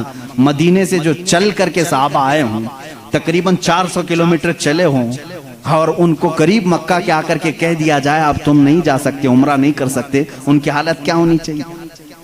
صحابہ جوش میں تھے، کہا یا رسول اللہ صلی اللہ علیہ وسلم اجازت دیں ہم ان کے پرخچے اڑا دیں۔ بدر بھی ہو چکی تھی، احد بھی ہو چکی تھی، خندق بھی ہو چکی تھی، ساری جنگوں میں صحابہ نے اپنے جوہر دکھا بھی چکے تھے۔ یہ 6 ہجری کا معاملہ ہے، سن 6 ہجری میں حدیبیہ کا معاملہ آیا۔ حضور صلی اللہ علیہ وسلم اپنی نگاہ نبوت سے دیکھ رہے تھے، آپ نے فرمایا نہیں جنگ نہیں چاہتا میں، اس لیے کہ ہم حالت احرام میں ہیں، حالت احرام میں ہم جنگ نہیں چاہتے. حضور نے صلح کی بات کر لی مکہ والوں سے. وہ بظاہر دب کر کے صلح لگ رہی تھی تو اس میں حضرت عمر سب سے زیادہ بے قرار تھے, سب سے زیادہ بے قرار. صحابہ سے وہ بار بار پوچھتے تھے کیا ہم حق پر نہیں ہیں, ہم کو جنگ کی اجازت کیوں نہیں مل رہی ہے. یہ مکہ والوں کو ہم برابر بتا دیں گے, آج تو ہم 1400 کی تعداد میں ہیں, بدر میں تو صرف 313 تھے. حضور کیوں نہیں اجازت دے رہے ہیں؟ حضور صلی اللہ تعالیٰ علیہ وسلم نے منع کر دیا, نہیں میں صلح نامہ لکھ رہا ہوں. حضور صلی اللہ تعالیٰ علیہ وسلم کے پاس حضرت عمر آئے, حضور کے بازو پکڑ کر کے جوش میں پوچھنے لگے آقا کیا ہم حق پر نہیں ہیں, کیوں آپ اجازت نہیں دے رہے ہیں؟ حضور نے فرمایا عمر جو میں دیکھ رہا ہوں وہ تم نہیں دیکھ رہے. حضرت عمر بے قرار تھے. یہ نافرمانی نہیں, بے قراری آپ کی جو تھی وہ فرض جہاد میں تھی. حضور صلی اللہ علیہ وسلم کو کیسے کوئی عمرہ سے روک سکتا ہے, اس بات کی بے قراری تھی.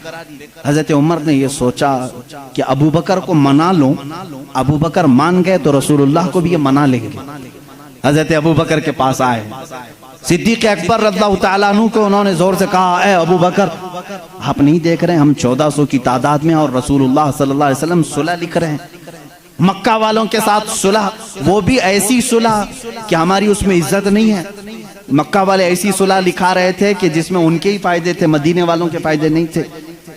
حضرت عمر بار بار کہہ رہے تھے, حضرت ابو بکر صدیق کو جلا لایا, ان کے ہاتھ جھٹک دیے. حضرت ابو بکر صدیق نے کہا الزم غرضک یا عمر, اے عمر اپنا ہوش سنبھال, تو کس کے فیصلے پر بات کر رہا ہے؟ وہ محمد الرسول اللہ صلی اللہ تعالیٰ علیہ وسلم, اللہ کے رسول صلی اللہ علیہ وسلم. جنگ کہیں تو جنگ ہے, صلح کہیں تو صلح ہے. میرا ایمان ہے کہ رسول جو کرتے ہیں وہ اپنی طبیعت سے نہیں, وہ وحی الہی سے کرتے ہیں. حضرت عمر نے کہا اس دن مجھے احساس ہوا کہ ایمان کیا ہے. رسول اللہ کی ہر بات کو من عن تسلیم کرنا یہ صدیق اکبر سے سیکھو. اس صلح کو حضرت عمر نے تسلیم کیا. یہ صدیق اکبر رضی اللہ تعالیٰ عنہ کی ذات طیبہ تھی. میرے عزیزوں اگر انہی پر پوری بات ختم ہو جائے گی, میرا وقت نکل جائے گا. سیدنا ابو بکر صدیق رضی اللہ تعالیٰ عنہ تقریباً 2 سال اور چند ماہ آپ نے خلافت کے امور کو سنبھالا, اور آپ کی عمر مبارکہ 60 سال سے تجاوز کر چکی تھی. 63 سال کے قریب آپ کی بھی عمر مبارکہ تھی. ٹھنڈیوں کی وجہ سے آپ غسل فرمائے اور اسی میں بیمار ہوئے.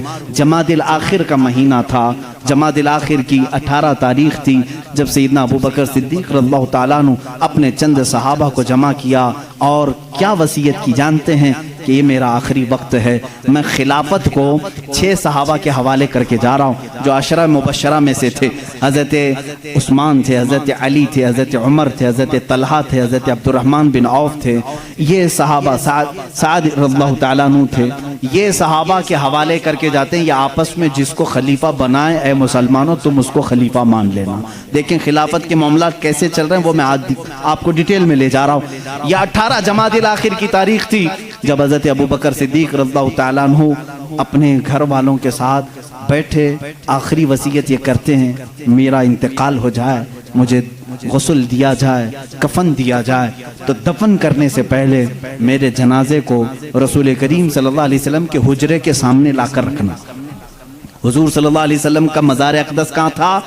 عائشہ صدیقہ کا حجرہ تھا اور دروازہ لگتا تھا, وہ ایک کمرہ تھا, دروازہ تھا. حضرت ابو بکر کہتے ہیں اس دروازے کے پاس جنازے کو لا کر رکھ دینا, اور خبردار کہیں لے جا کر کے اٹھا کر دفن نہ کرنا, بلکہ باہر کھڑے ہو کر کے اجازت مانگنا. اے اللہ کے رسول, تمہارا رفیق, تمہارا دوست آپ کے بغل میں دفن ہونے کی اجازت مانگتا ہے. اگر رسول کریم صلی اللہ علیہ وسلم اجازت دے دیں تو مجھے حضور کے پہلو میں دفن کر دینا.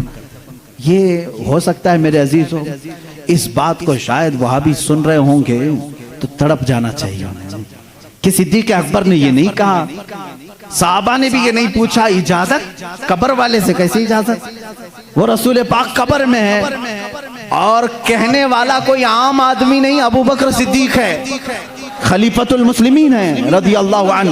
صحابہ نے بھی کچھ بھی کہا نہیں. ٹھیک ہے, سب کو شاید عقیدہ وہی تھا جو آج بریلی کے امام نے ہمیں دیا ہے. صحابہ کا عقیدہ وہی تھا, تو زندہ ہے واللہ, تو زندہ ہے واللہ, میری چشم عالم سے چھپ جانے والے ہیں. اسی لیے انہوں نے نہیں کہا، پوچھا نہیں۔ وفات ہو گئی، غسل کے بعد، تجہیز تکفین کے بعد جنازہ لایا گیا، اور ان کے مطابق صحابہ نے دروازے کے باہر کھڑے ہو کر کے پوچھا بھی، اے اللہ کے رسول، آپ کا رفیق، آپ کا خلیل، آپ کا یار غار آپ کے پہلو میں دفن ہونا چاہتا ہے۔ صحابہ کا عقیدہ دیکھو، ملاحظہ کرو۔ اس وقت فرماتے ہیں صحابہ باہر تھے، اچانک دروازے کی چٹکنی کھلی، دروازہ کھل گیا، قبر اطہر سے آواز آئی، ادخل الحبیب الی الحبیب، حبیب کو حبیب کے ساتھ داخل کرو۔ عزیزان گرامی، رسول کریم صلی اللہ تعالیٰ علیہ وسلم کی اس آواز کو کون نہیں پہچانتا تھا؟ صدیق اکبر رضی اللہ تعالیٰ عنہ کو اجازت کے بعد دفن کیا گیا ہے۔ حضور اکرم صلی اللہ تعالیٰ علیہ وسلم کے پہلو میں وہ آرام فرمائے ہیں۔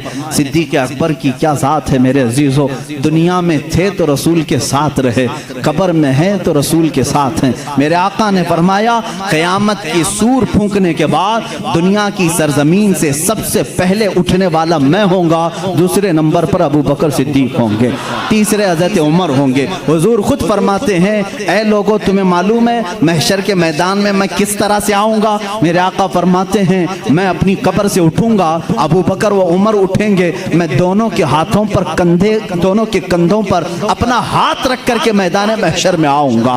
اللہ اللہ، وہ جلوہ کیسے ہوگا جب ایک وزیر اس طرف ہو، دوسرا وزیر اس طرف ہو، بادشاہ حکمت بیچ میں ہو۔ وہ قیامت کے دن ہے۔ اسی لیے میرے عزیزو، رسول کریم صلی اللہ تعالیٰ علیہ وسلم کی بادشاہت آج بھی ہے یا نہیں؟ بادشاہ کس کو تسلیم کرتے ہو؟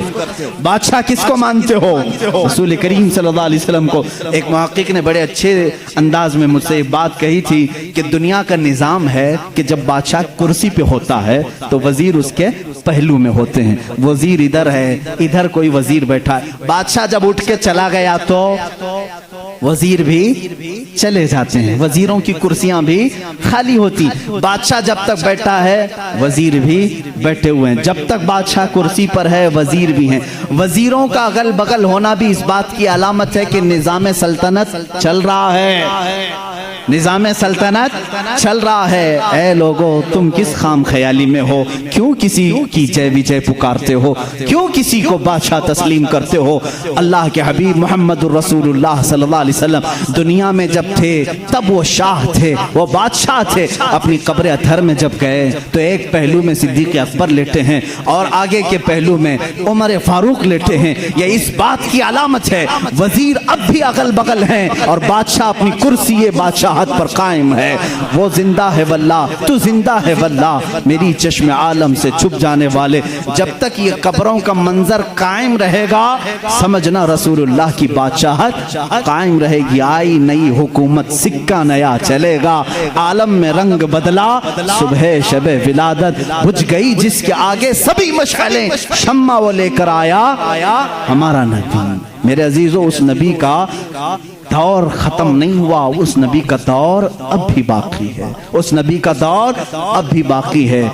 رسول کریم صلی اللہ علیہ وسلم کے جانثار صحابہ، صدیق اکبر اللہ تعالیٰ عنہ کی وفات کے بعد جو صحابہ موجود تھے انہوں نے مشورے سے، جو 6 صحابہ تھے، مشورے سے بالاتفاق سیدنا عمر ابن خطاب رضی اللہ تعالیٰ عنہ کے ہاتھ میں بیعت کر لی۔ یہ جمادی الاخر کا مہینہ تھا، 13ویں ہجری تھی۔ یہاں سے حضرت عمر فاروق نے نظام خلافت کو سنبھالا۔ آپ کا دور اتنا سنہرا ہے، اتنا سنہرا ہے، وہ عمر جس کے آداب پہ شیدا سقر، عز و شان عدالت پہ لاکھوں سلام۔ عزیزان گرامی، اس عمر کی ہم بات کرنے چلے ہیں جس کے متعلق میرے نبی نے خود فرمایا جس راستے سے عمر چلتے ہیں شیطان اس راستے پہ نہیں آتا ہے۔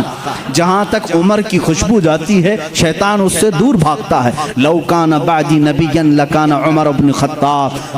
حضور صلی اللہ علیہ وسلم فرماتے ہیں اگر میرے بعد کوئی نبی ہو سکتا تو عمر ابن خطاب ہوتے، لیکن میں خاتم النبیین ہوں، میرے بعد کوئی نبی نہیں آ سکتا۔ اس لیے کہ عمر فاروق رضی اللہ تعالیٰ عنہ کی زبان پاک ایسے مشورے ہوتے تھے، کئی مرتبہ کا معاملہ ایسا ہے لوگ الگ الگ مشورے دیتے، حضرت عمر جو مشورہ دیتے تھے اسی کے مطابق قرآن کی آیت آ جاتی تھی۔ الموافق رأیہ للوحی والکتاب، آپ کا لقب دیا گیا۔ پردے کے معاملات جو آئے عورتوں پر، یہ حضرت عمر عمر کے مشورے سے آئے، اذان دینے کے جو الفاظ ہیں یہ حضرت عمر کے مشورے سے ہیں، یہ تمام معاملات میں حضرت عمر نے خود مشورہ دیا تھا اور اللہ نے حکم بھی ویسے ہی نازل فرمایا۔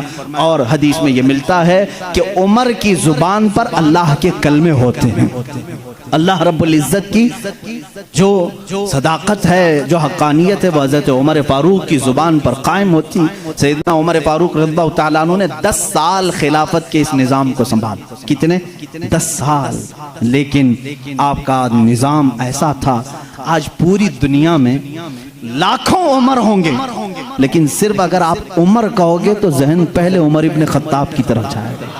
لاکھوں عمر آئے گئے اس کے بعد، لیکن صرف اگر عمر کہو گے یا عمر فاروق کہو گے، کسی کا ذہن دوسرے عمر کی طرف نہیں جاتا، اسی رسول کے عمر کی طرف جاتا ہے۔ اپنے تو اپنے، غیروں نے بھی مثال تھی، غیروں نے بھی مثال تھی ہندوستان کی۔ یہاں پر گاندھی جی کو آپ کون نہیں جانتا؟ نہیں جانو گے تو وٹامن یم بھی نہیں رکھ سکتے۔ گاندھی جی نے خود اپنے تحریر میں لکھا ہے، موجود ہے یہ بات، موہن داس کرم چند گاندھی کی بات کر رہا ہوں، کہ میرے پاس ہمارے پرانے لوگوں کی تاریخ پیش کرنے کے لیے کوئی چیز نہیں ہے، کیونکہ جن بھگوانوں کا تذکرہ آج کیا جاتا ہے، گاندھی جی نے کہا مجھے معلوم نہیں وہ حقیقت میں تھے بھی کہ نہیں تھے۔ یہ میں دوسروں کی بات نہیں کر رہا ہوں، اسی لیے تو گاندھی جی کو RSS والے نہیں مانتے۔ ہاں صاف بات میں بتا رہا ہوں، انہوں نے لکھا ہے کہ مجھے معلوم نہیں کہ ہمارے مذہب کی جو شخصیات ہیں وہ حقیقت میں تھی بھی کہ نہیں تھی، لیکن ہندوستان کی پارلیمنٹ اب قائم ہوگی تو جو بھی سنبھالے گا میں اس کو 2 نام دے سکتا ہوں کہ ان کی طرح سنبھالو، ایک ابو بکر، دوسرے عمر کا۔ کہا کہ یہ 2 نام خالی خیالی نہیں ہیں، فیلڈ پر تھے اور کر کے دکھایا۔ گاندھی جی پڑھے لکھے آدمی تھے اور ہسٹری کے وہ شوقین بھی رہے، جس کی وجہ سے تاریخ میں اس طرح کی دلچسپی تھی۔ ان شخصیات کا حوالہ کیوں دیا؟ کچھ لوگوں نے پوچھا بھی، کہا کہ نظام خلافت، نظام حکومت سنبھالنے کا مطلب یہ نہیں ہے کہ کرسی پر بیٹھے اور کسی قلعے کی فصیل پر چڑھ کر کے صرف چلائے۔ یہ نظام حکومت سنبھالنے کا مطلب نہیں ہے۔ نظام حکومت سنبھالنا، اگر چاہتے ہو، تمہیں اگر کرسی پر بٹھایا گیا ہے تو دوسری سب سے بڑی تمہاری ذمہ داری کیا ہوتی ہے؟ وہ یہ 2 خلیفہ کی زندگی میں دیکھو۔ حضرت عمر کہتے ہیں میں ڈھونڈ کر کے غریبوں کی مدد کرنا چاہتا تھا، جو بے کس ہے، جو مجبور ہے۔ مجھے مدینے میں ایک بوڑھی ایسی ملی جس کا کوئی نہیں تھا، وہ غریب بھی تھی، لاچار تھی۔ حضرت عمر کہتے ہیں میں نے سوچا اس بوڑھی کی خدمت کروں گا اس کے گھر میں جا کر کے، لیکن کسی کو پتہ نہ چلے۔ حضرت عمر کہتے ہیں میں صبح جب گیا اس کے گھر پر، اس کے گھر کا کچرا پورا صاف تھا، برتن دھوئے ہوئے تھے، اس کا بستر جھاڑا ہوا، لیکن وہ عورت اپنے بستر سے اٹھنے کے بھی قابل نہیں تھی، بوڑھی عورت تھی۔ حضرت عمر کہتے ہیں دوسرے دن میں گیا، پھر صاف ستھرا تھا، یہ بوڑھی عورت کیسے کام کر جاتی ہے اپنے گھر کے؟ تیسرے دن وہ کہتے ہیں میں فجر کی نماز سے پہلے چھپ کر دیکھنا چاہتا تھا یہ عورت اپنے ہاتھوں سے کیسے گھر کی صفائی کرتی، لیکن وہ کہتے ہیں میں چونک گیا۔ دروازے پر ایک کوئی شخص آیا، کمبل اوڑے ہوئے، جلدی جلدی جھاڑو جھاڑ رہا ہے، برتن مانج رہا ہے، بستر سلیقے سے لگا رہا ہے۔ اذان ہوئی اور فوراً باہر نکلا۔ حضرت عمر کہتے ہیں میں اس پر اسرار خادم کو دیکھنے کے لیے آگے بڑھا، کمبل اٹھایا تو وہ صدیق اکبر تھے، خلیفۃ المسلمین، وقت کا خلیفہ۔ اسی لیے تو غیروں نے متاثر ہو کر کے کہا دن میں اگر وہ نظام خلافت سنبھالتے تھے تو رات کو اپنی رعایا کی خبر گیری بھی کرتے تھے، رات کو اپنی رعایا کی خبر گیری کرتے تھے۔ یہی حال سیدنا عمر ابن خطاب کا ہے۔ حضرت عمر رضی اللہ تعالیٰ عنہ گشت کرتے تھے مدینے کی گلیوں میں۔ ایک بار تو ایسا ہوا کہ ملک شام سے واپس آ رہے تھے، حضرت عمر ایک گھر کے پاس رک گئے، اس گھر کی عورت جانتی نہیں تھی۔ حضرت عمر اس طرح سے اجنبی لوگوں کو پوچھتے بھی رہتے تھے۔ یہ فوٹو میڈیا اور سوشل میڈیا کا دور بھی نہیں تھا کہ ہر بادشاہ کا روزانہ فوٹو چھپنا لازم ہو، نہیں جانتے تھے، بہت سارے لوگ چہرے سے بھی نہیں واقف ہوتے تھے۔ حضرت عمر وہاں رک گئے، اس خاتون سے پوچھا خلیفۃ المسلمین عمر ابن خطاب کے بارے میں جانتی ہو؟ وہ کہتی ہاں جانتی ہوں بہت اچھا آدمی، لیکن میری اس کو خبر نہیں، میری اس کو خبر نہیں۔ کہا کیوں؟ کہا مجھ تک اس کا غلہ پہنچا نہیں ہے، میرے گھر میں بھی فاقہ ہے۔ حضرت عمر نے کہا عمر امیر المومنین وہ مدینے میں رہتا ہے، تیرے تک خبر کیسے پہنچے گی؟ اتنی دور تو رہتی ہے ملک شام کے راستے میں۔ اس بوڑھی عورت نے کہا اگر اس کو یہاں تک کی خبر نہیں پہنچ سکتی تو اسے خلیفہ بھی نہیں بننا چاہیے۔ اگر اتنے دور کی کسی غریب کی خبر اس کو نہیں پہنچتی تو اسے خلیفہ بھی نہیں ہونا چاہیے۔ حضرت عمر اس رات اتنا روئے کہ ان کی داڑھی بھیگ گئی۔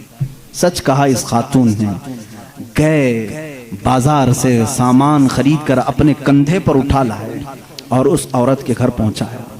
ایک گھر مدینے کا ایسا بھی آپ نے دیکھا جہاں رات کو عورت اپنے بچوں کو تھپک کر سلاتی تھی اور ہانڈی میں کچھ جل رہا ہوتا تھا، آگ لگی ہے ہانڈی میں پکنے کی آواز آتی۔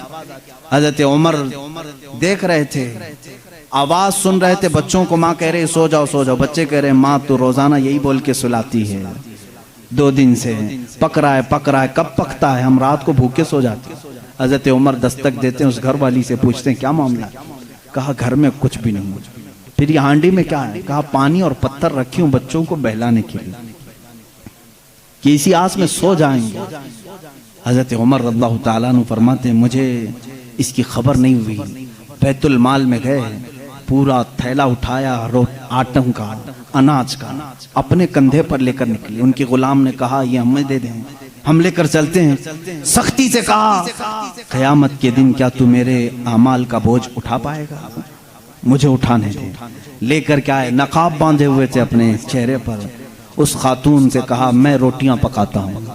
گھر میں داخل ہو کر آٹا گوندھا، روٹیاں پکائی، بچوں کو جگایا، ان کا منہ دھویا، ہر روٹیاں انہیں پروسنے لگے۔ وہ خاتون کی آنکھوں میں آنسو آ گئے۔ کہا تجھ جیسا فرشتہ اللہ نے اتارا ہے، میرے گھر کئی دنوں کے بعد غذا آئی ہے۔ اس خاتون سے حضرت عمر نے پوچھا عمر کے بارے میں تمہارا کیا خیال ہے؟ عمر کے بارے میں تمہارا کیا خیال ہے؟ وہ کہتی ہے بہت نیک ہے، خلیفہ رسول ہے، لیکن کیا کروں مجھ جیسی غریب کی فریاد شاید اس تک نہیں پہنچی۔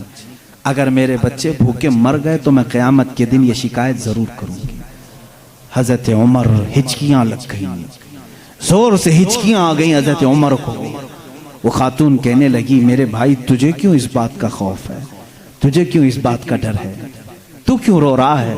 حضرت عمر جن کی آنکھیں لال ہو چکی تھی، غم کی وجہ سے بدن پہ کپ کپی تھی، نقاب ہٹایا، اس خاتون کو کہا عمر ابن خطاب میں ہی۔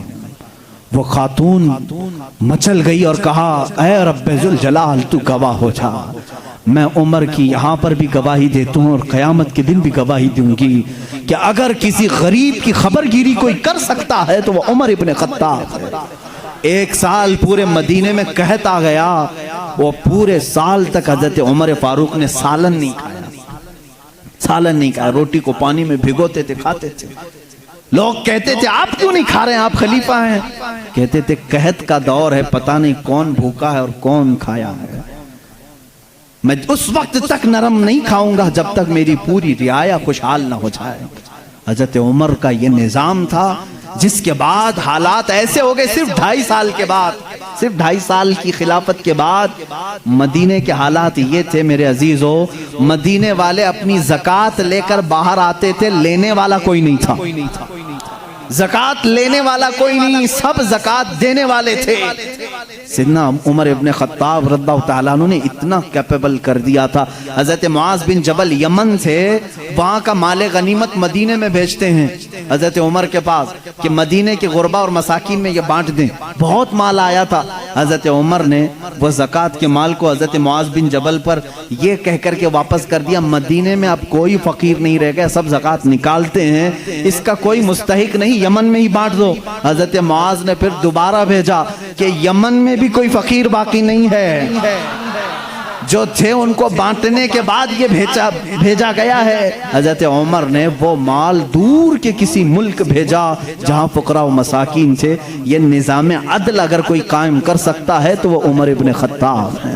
رضی اللہ تعالیٰ عنہ۔ اور جانتے ہیں پوری کائنات کے لیے، پوری دنیا کے لیے حضرت عمر کے وہ کام جو آج بھی دنیا ان کی پیاسی ہے، اور پارلیمنٹ کے لا بنانے والوں کے لیے میرا چیلنج ہے، عمر ابن خطاب کے بنائے ہوئے قوانین کو چھوڑ کر آج پوری دنیا کی کسی پارلیمنٹ میں مکمل لا کوئی بنا ہی نہیں سکے گا، اس لیے کہ جرائم کے قوانین، بچوں کے قوانین، عورتوں کے قوانین، بوڑھوں کے قوانین، سب کے قوانین سب سے پہلے حضرت عمر فاروق نے مرتب کیے۔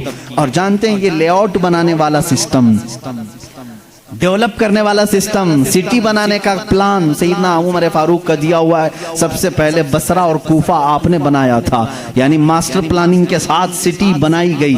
روڈ بنانے کا سب سے پہلا کام حضرت عمر فاروق نے کیا ہے۔ تاریخ سب سے پہلے حضرت عمر فاروق نے قائم کی۔ بیت المال کا نظام سب سے پہلے حضرت عمر نے قائم کیا ہے۔ مسجدوں کے مؤذن اور مسجدوں کے اماموں کے لیے تنخواہ کا سسٹم حضرت عمر فاروق نے قائم کیا ہے۔ اور اتنا ہی نہیں، عدل کا حال تو ایسا تھا کہ کسی کے ساتھ کوئی رعایت نہیں، کسی کے ساتھ کوئی رعایت نہیں، چاہے وہ کوئی بھی ہو۔ مصر کے گورنر کے بارے میں لوگوں نے صرف اتنا کہا کہ ان کے ہاں بہت قیمتی گھوڑا ہے، بہت پیسوں کا گھوڑا ہے، اور ان کا لباس بہت مہنگا ہے، یہ گورنر ہیں۔ حضرت عمر کے پاس یہ شکایت آئی، ان کو بلایا اور بلا کر کے کہا تو رعایا کے ساتھ کیا کرنے کے لیے تجھے بھیجا گیا؟ وہاں کے پیسوں سے تو نے قیمتی گھوڑا خریدا، قیمتی لباس پہنا۔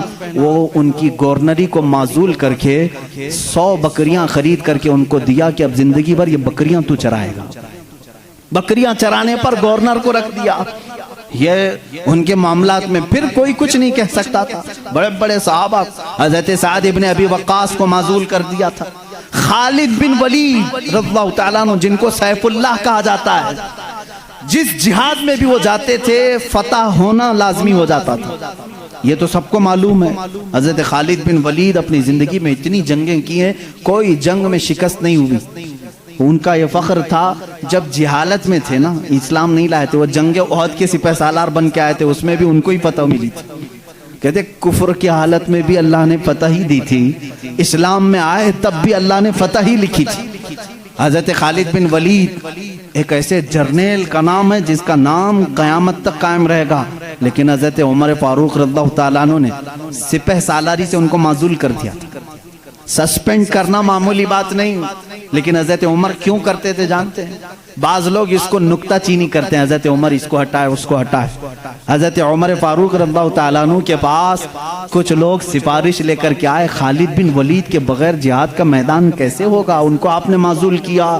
کام معزول کیا ہوں، لیکن سپاہی بن کر کے وہ جائیں گے، سپاہی بن کر کے جائیں گے، سپہ سالار کوئی اور ہوگا۔ صحابہ نے پوچھا اس فیصلے کو لینے میں کوئی حکمت ہے امیر المومنین؟ اللہ اللہ، توکل دیکھیں۔ امیر المومنین نے کہا ہاں ضرور حکمت ہے، میں مسلمانوں کو یہ بتانا چاہتا ہوں کہ کوئی جہاد، کوئی جنگ خالد بن ولید کی وجہ سے فتح نہیں ہوتی، اللہ کی مدد سے ہوتی ہے۔ سارے لوگ یہ ڈیپینڈ ہو کر کے نہ بیٹھ جائیں کہ اسی کی وجہ سے ہوتی ہے، میں اس اصول کو توڑنا چاہتا ہوں، فتح جو ملتی ہے وہ اللہ کی طرف سے ہوتی ہے۔ یہ یقین دینا تھا، بس اس لیے میں نے معزول کیا ہے۔ اور یقین، توکل ایسا حضرت عمر فاروق رضی اللہ تعالیٰ عنہ کا کتابوں میں لکھا ہے، مصر کے گورنر انہوں نے ایک بری رسم کے متعلق خط لکھ کر کے بھیجا۔ دریائے نیل سوکھ جاتا تھا ہر سال، وہاں کے لوگ اپنی 16 سال کی ایک نوجوان لڑکی کو ذبح کرتے، اس کی بلی چڑھاتے تھے، اور خون جو ہے دریائے نیل میں بہاتے۔ ان کا عقیدہ تھا بلی دینے کے بعد پھر دریا جوش مار کر اوپر آ جاتا تھا، ہر سال ایسا ہوتا تھا۔ انہوں نے جب اسلامی حکومت وہاں آ گئی تو لوگوں نے وہاں کے گورنر سے، جو مسلمان تھے، صحابی تھے، ان سے پوچھا ہر سال ہمارا معمول ہے، اس سال بھی آپ اجازت دیں، جلوس نکالیں گے، ایک لڑکی کو ذبح کریں گے، اس کا خون ڈالیں گے۔ انہوں نے کہا میں تو یہ کام نہیں کروں گا، اور اگر ایسا ہے تو دیکھا جائے گا۔ وہ خاموش رہے۔ دریائے نیل حقیقت میں سوکھ گیا، پانی نیچے چلا گیا، لڑکی کی بلی نہیں دی۔ تو یاد رکھنا شیطان اس طرح کی حرکتیں تمہیں کر کے دکھایا کرتا تاکہ تمہارا عقیدہ خراب ہو جائے۔ اس گورنر نے حضرت عمر کے پاس خط لکھا کہ اس کا کیا کروں، یہ کیسے حل نکالوں۔ حضرت عمر فاروق رضی اللہ تعالیٰ عنہ نے جواب میں 2 خط بھیجے، ایک گورنر کے نام اور ایک دریائے نیل کے نام۔ دریائے نیل دریا ہے، کیا دریا بھی خط پڑتا ہے؟ دریا بھی بات چیت کرتا ہے؟ ہاں، رسول کے غلاموں کے ساتھ ہر چیز بات چیت کرتی ہے، ہر چیز بات چیت کرتی ہے۔ حضرت عمر نے ایک خط گورنر کے نام پر لکھا، تم فکر مت کرو، تم اپنے کام پر باقی رہو، رسول اللہ کی شریعت کا نفاذ قائم رہے۔ اور رہی بات دریا جو سوکھتا ہے، میں اس کو لیٹر لکھ رہا ہوں، اس کو خط لکھا، کیا بسم اللہ الرحمن الرحیم، اے نیل، یہ خط عمر ابن خطاب رسول اللہ کے خلیفہ کی طرف سے دریائے نیل کے لیے۔ میں کہتا ہوں اے نیل، اگر تو اپنی مرضی سے بہتا ہے تو ہمیں تیرے پانی کی ضرورت نہیں، اور اگر تو اللہ کے حکم سے بہتا ہے تو عمر ابن خطاب رسول کی خلافت کو جو قائم کیا ہے، حکم دیتا ہے کہ اللہ کے حکم سے جاری ہو جا۔ اتنا لکھا اور کہا یہ دریائے نیل کو دینا اور یہ مصر کے گورنر کو دینا۔ خط لے کر کے قاصد آیا، قاصد نے گورنر کو خط پکڑا ہے، گورنر کے نام پر تھا، وہ پہنچا، دریائے نیل کے نام پر تھا جو دریائے نیل کو دیا گیا۔ اس وقت موجود مصر کے سارے لوگ شاہد ہیں، اسی وقت دریائے نیل کا پانی جوش مار کر 16 گز اوپر آ چکا تھا۔ آج تک دریائے نیل دوبارہ کبھی نہیں سوکھا، 14 صدیاں گزر گئی، میں خود دریائے نیل کی کشتی کی سواری کر چکا ہوں۔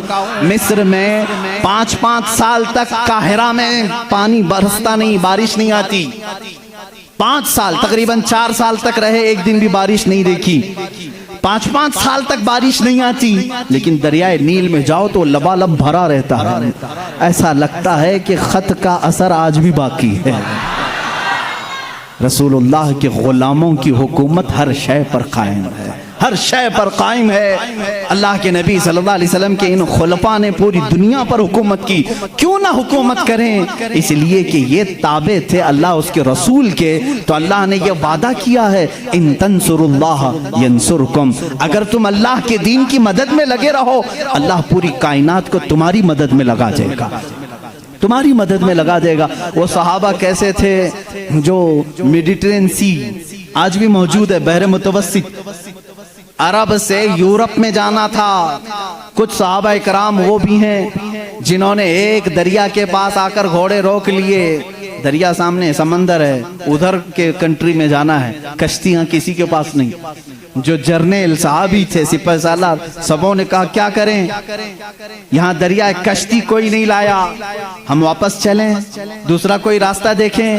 اس صحابی نے کہا بہت لمبا سفر کر کے آئے، واپسی کا کوئی راستہ نہیں ہو سکتا، کہا سامنے سمندر ہے، کہا ہم رسول کے غلام ہیں، رسول کریم صلی اللہ علیہ وسلم کے غلام ہیں، بھلا آج تک کوئی آندھی ہمارا راستہ روک سکی ہے، کوئی طوفان ہمارا منہ موڑ سکا ہے؟ اس صحابی نے ایسی تقریر کی اور صحابہ نے پوچھا کرنا کیا ہے یہ تو بتائیں۔ سپہ سالار صحابی نے کہا اللہ کا نام لو، گھوڑے دوڑاؤ، سمندر میں چلتے چلو۔ وہ صحابہ کہتے ہیں سپہ سالار صحابی آگے بڑھتے رہے، سمندر میں گھوڑے دوڑتے رہے، یہاں تک کہ پورے سمندر کا سفر طے ہو گیا، کسی گھوڑے کی ٹاپ پر ایک بوند پانی تک نہ لگا۔ دشت تو دشت ہے، اقبال نے اسی کے لیے کہا دشت تو دشت ہے، دریا بھی نہ چھوڑے ہم نے، بحر ظلمات میں دوڑا دیا گھوڑے ہم نے۔ دی اذانیں کبھی یورپ کی کلیساؤں میں تو کبھی افریقہ کے تپتے ہوئے صحراؤں میں، آ گیا عین لڑائی میں گر وقت نماز، قبلہ روحوں کے زمین بوس ہوئی قوم حجاز، ایک ہی صف میں کھڑے ہو گئے محمود و ایاز، نہ کوئی بندہ رہا نہ کوئی بندہ نواز۔ یہ ہماری تاریخ ہے، یہ ہماری شان ہے۔ سیدنا عمر ابن خطاب رضی اللہ تعالیٰ عنہ کے دور خلافت کے سنہرے کام بہت طویل ہے میرے عزیزو۔ اس نظام عدل کو میں آج بھی چیلنج کرتا ہوں۔ غسان کا ایک بادشاہ اسلام میں آیا ہے، اسلام قبول کر کے آیا ہے، حج کے لیے نکلے خوشی میں سارے مسلمان، حضرت عمر بھی اس میں ساتھ میں تھے، خلیفہ تھے۔ طواف کے دوران اس بادشاہ کی لنگی پر ایک مسلمان کا پیر پڑ گیا، لنگی سرک گئی، اس نے اپنی بے عزتی محسوس کی، تھپڑ مارا کعبے کے سامنے، اس مسلمان کو بہت اس نے مارا، وہ زخمی ہو گئے۔ انہوں نے شکایت کی حضرت عمر فاروق کے پاس۔ عادل، وہ عدل کی پیکر جو نظام رسول سے ذرا برابر ہٹ کر کبھی فیصلہ نہیں کرتے۔ حضرت عمر کا فیصلہ تو وہ ہے کہ ایک بندہ یہ حضور کے پاس فیصلہ لے کر کے آیا تھا، معلوم ہے نا، ایک یہودی اور ایک مسلمان زمین کے جھگڑے میں فیصلہ کیا، حضور نے فیصلہ کیا یہودی کے حق میں یہ زمین تو چھوڑ دے، لیکن وہ مسلمان منافق تھا، دل میں بغض تھا، اس نے کہا میں رسول کا فیصلہ نہیں مانتا، عمر کے پاس فیصلہ لیں گے، عمر کے پاس کریں گے۔ وہ یہودی کو یقین تھا جو رسول فیصلہ کریں گے وہی عمر بھی کریں گے، لیکن یہاں معاملہ بدل گیا، یہاں معاملہ بدل گیا۔ وہ منافق یہ سوچتا تھا کہ عمر کو میں اپنی باتوں میں لے لوں گا، یہ یہودی ہے ہمارے دشمن، زمین میرے حوالے کر دی جائے۔ حضرت عمر کے پاس دونوں گئے اور کہا ہمارا معاملہ ایسا ایسا ہے۔ اس یہودی نے کہا اے عمر ایک بات سن لو، یہ فیصلہ تمہارے نبی کے پاس ہوا تھا۔ کہا انہوں نے کیا کہا؟ کہا میرے حق میں انہوں نے زمین کا فیصلہ کیا۔ پھر اس نے کیا کیا؟ کہا یہ نہیں مانتا، یہ کہتا ہے عمر کے پاس فیصلہ کرے۔ اللہ اللہ، کہا میں تو پھر اس کا فیصلہ کرتا ہوں۔ حضرت عمر اندر گئے، تلوار لائے اور اس کی گردن اڑا دی۔ کہا جو رسول کا فیصلہ نہ مانے عمر اس کا فیصلہ ایسی کرتا ہے۔ یہ بات مدینے میں مشہور بھی ہو گئی، مسلمان کا قتل کر دیا عمر نے۔ حضور نے ان کو بلایا اور کہا کہ تم نے ایک مسلمان کا قتل کیا؟ کہا میں اس کو مسلمان مانتا ہی نہیں جو آپ کو حکم نہیں مانتا، لیکن اگر میں غلطی پر ہوں تو یا رسول اللہ مجھے سزا دے دیں۔ اس وقت تک آیت نہیں آئی تھی، آیت نازل ہوئی، فَلَا وَرَبِّكَ لَا يُؤْمِنُونَ حَتَّى يُحَكِّمُوكَ فِي مَا شَجَرَ بَيْنَهُمْ۔ اے رسول قسم ہے تمہارے رب کی، اللہ فرما رہا ہے، اللہ فرما رہا ہے اے رسول تمہارے رب کی قسم، وہ ایمان والا ہو ہی نہیں سکتا جو اپنے آپسی معاملات میں آپ کو حکم نہیں مانتے۔ حضور نے فرمایا تب تو عمر نے صحیح فیصلہ کیا۔ اس فیصلے کے حامل علمبردار عمر کے پاس رضی اللہ تعالیٰ فیصلہ لے کر کے آئے، غسان کے بادشاہ اور ایک عام مسلمان کا۔ وہ بادشاہ ہے، پہلے عیسائی تھا، مسلمان ہوا چند دن پہلے مسلمان ہوا ہے۔ دونوں کا فیصلہ آیا، حضرت عمر نے پوچھا کیا معاملہ ہے؟ وہ غسان کے بادشاہ نے کہا اے عمر امیر المومنین، کیا مجھے بھی کٹہرے میں کھڑا کریں گے؟ میں بادشاہ ہوں غسان کا، آپ مجھے اپنے بازو میں بٹھائیں۔ حضرت عمر نے کہا آج مقدمہ ہے، بادشاہ نہیں، تم بھی وہیں کھڑے رہو گے جہاں مقدمہ کرنے والا کھڑا ہے۔ دونوں کو کھڑا کیا، معاملہ پوچھا تو اس کے بعد حضرت عمر نے کہا تم نے زیادتی کی، اس کا غلطی سے پیر پڑا ہے، ہاں اگر تمہیں لگتا ہے کہ اس نے تمہاری بے عزتی کی تو سزا بھی تھوڑی ہونی چاہیے تھی، لیکن جتنا تم نے اس کو مارا ہے یہ اس کا حق ہے۔ کہا کیا فیصلہ ہوگا؟ حضرت عمر نے کہا اس عام مسلمان سے جتنے تھپڑ زیادہ اس نے لگائے تو بھی لگا دے، یہی فیصلہ ہے، جتنا اس نے زیادہ مارا ہے تو مار۔ وہ غسان کا بادشاہ کہتا ہے بادشاہ کو عام آدمی مارے گا؟ حضرت عمر نے کہا ہاں مارے گا، یہ نظام رسول ہے، یہ نظام رسول ہے، یہ قیصر و کسریٰ کی حکومتیں نہیں ہیں، یہ اللہ کے نبی کی قائم کی ہوئی عدالت ہے۔ اس نے کہا ایک دن کی مجھے مہلت دیں، کل آ کر کے اس فیصلے پر عمل کیا جائے۔ آپ نے کہا مہلت تو دی جا سکتی، جیسے ریمانڈ میں لیتے ہیں۔ اس کو چھوڑا گیا، لیکن وہ بادشاہ فرار ہو کر کے بھاگ گیا اور اسلام بھی چھوڑ دیا، مرتد ہو کے چلا گیا۔ حضرت عمر نے اس دن کہا، کچھ لوگ کہنے لگے حضرت عمر اس کے حق میں بات کرتے تو بادشاہ آج مسلمان رہتا۔ ایسی کچھ باتیں بھولی بھالی لوگ کرتے ہیں، ایسا کرتے تو اچھا ہوتا، ایسا نہیں کرنا چاہیے تھا۔ حضرت عمر نے جلال میں کہا اس طرح کے 1000 چھوڑ کر جائیں تو جائیں، لیکن نظام رسول کا ایک حرف بھی میں اپنے ہاتھ سامنے سے جانے نہیں دوں گا، عدل کے تقاضوں کو پورا میں ہمیشہ ہوتا رہنے دوں گا۔ یہ سیدنا عمر فاروق کی عدالت تھی۔ یہ آج پیس اینڈ جسٹس کی بات کرتے ہیں، ان لوگوں سے بات کرتے ہیں جن کے پاس عمر جیسی عدالت ہے۔ اے میرے عزیزو، عدالت کے نام پر آج بڑا دھبا ہے، یہاں پر بہت سارے معاملات ہو سکتا ہے، بہت سارے لوگ میرے اوپر اس بات کا بھی کیس کر دیں کہ یہ حد کی عدالت ہے، عدالت کی بے عزتی کرتا ہے، ہو سکتا ہے۔ میرے عزیزوں، میں اس عدالت کی عزت کرتا ہوں جہاں عدالت ہوتی ہے، میں اس کو جج اور عادل نہیں مانتا جو پارلیمنٹ کی سیٹ کی بھوک میں مسجدیں بیچ دیتا ہوں۔ میں اس کی عدالت کو نہیں تسلیم کرتا جو ایک قلیل جماعت کو نظر انداز کر کے حاکم پارٹی کی طرف بولتا ہے۔ میرے عزیزو، ایسے لوگ دنیا میں بہت سارے آئے جو ضمیر فروش ہوتے ہیں، ضمیر فروش ہوتے ہیں۔ ہندوستان بھی اسی ڈگر پر چلنے لگ گیا۔ اب تک دنیا کی سب سے بڑی ڈیموکریسی، سب سے بڑی جمہوریت ہندوستان میں تھی، جہاں پر نظام ایسا تھا، ہمارا عدلیہ کا نظام بہت اچھا تھا، ہماری کورٹ جتنی تھی یہاں پر سب کے ساتھ برابر کا سلوک کیا جاتا تھا، ہندو ہو مسلم ہو۔ آج بھی بہت سارے جج ہیں جو اوتھ لیتے ہیں کہ میرا دین، میرا مذہب، میرا سب کچھ انصاف ہوگا، سمویدھان ہوگا، میں سامنے کسی کو نہیں دیکھوں گا۔ دیکھتے نہیں آپ جج کے سامنے پٹی باندھے ہوئے ایک مورتی کو رکھا جاتا ہے، کیوں؟ قانون جب بھی ہوتا ہے وہ سامنے والے کو دیکھ کر کے نہیں، اس کے پروف ثبوت دیکھ کر کے۔ لیکن یہاں پر اب عام بچے کو بھی بیوقوف بنایا جا رہا ہے۔ میں اس بات کی آواز اٹھانا چاہوں گا، اس ظلم کو بند کرو، اس ظلم کو بند کرو، اور یہ ڈکٹیٹرشپ جو لائی جا رہی ہے، اس جمہوریت کو ختم کر کے، قتل کر کے، دیکھنا چند دنوں کے بعد یہ سارے نظام ختم کرنے کی بات کریں گے۔ آج مسلمانوں کے خلاف ایک زہر پھیلایا جا رہا ہے، اسی طرح چند دنوں کے بعد اب دلتوں کی باری آئے گی، اس لیے کہ دلتوں کو بھی ایک آنکھ نہیں بھاتے، یہ کبھی پسند نہیں کرتے، یہ 2000 سال پرانا نظام منوسمرتی کا لانا چاہتے ہیں، جہاں صرف چند لوگوں کی حکومت ہوگی۔ جانتے ہیں، تاریخ اٹھا کر کے پڑھو، اسی سرزمین پر ایسے ظلم کیے گئے ہیں جہاں چند برہمنوں نے کم ذات کے لوگوں کے کان کاٹے ہیں، جہاں لوگوں کے کانوں میں گرم تیل ڈالے ہیں۔ اسی سرزمین پر کم ذات کے لوگوں کو کوڑا کرکٹ میں گھر بنانے پر مجبور کرتے تھے، جہاں اعلیٰ ذات کے لوگوں کے پیشاب پاخانے ہوتے تھے وہاں دلت برادری کو رکھنے پر ہی مجبور کرتے تھے۔ ہر ایک کے گلے میں رسی باندھ کر ایک مٹکا لٹکاتے تھے کہ تھوکنا ہے تو دلت زمین پر تھوک نہیں سکتا، اس مٹکے میں تھوکے گا، اس لیے کہ اس کا تھوک زمین پر پڑے تو یہ اپشگن سمجھتے تھے۔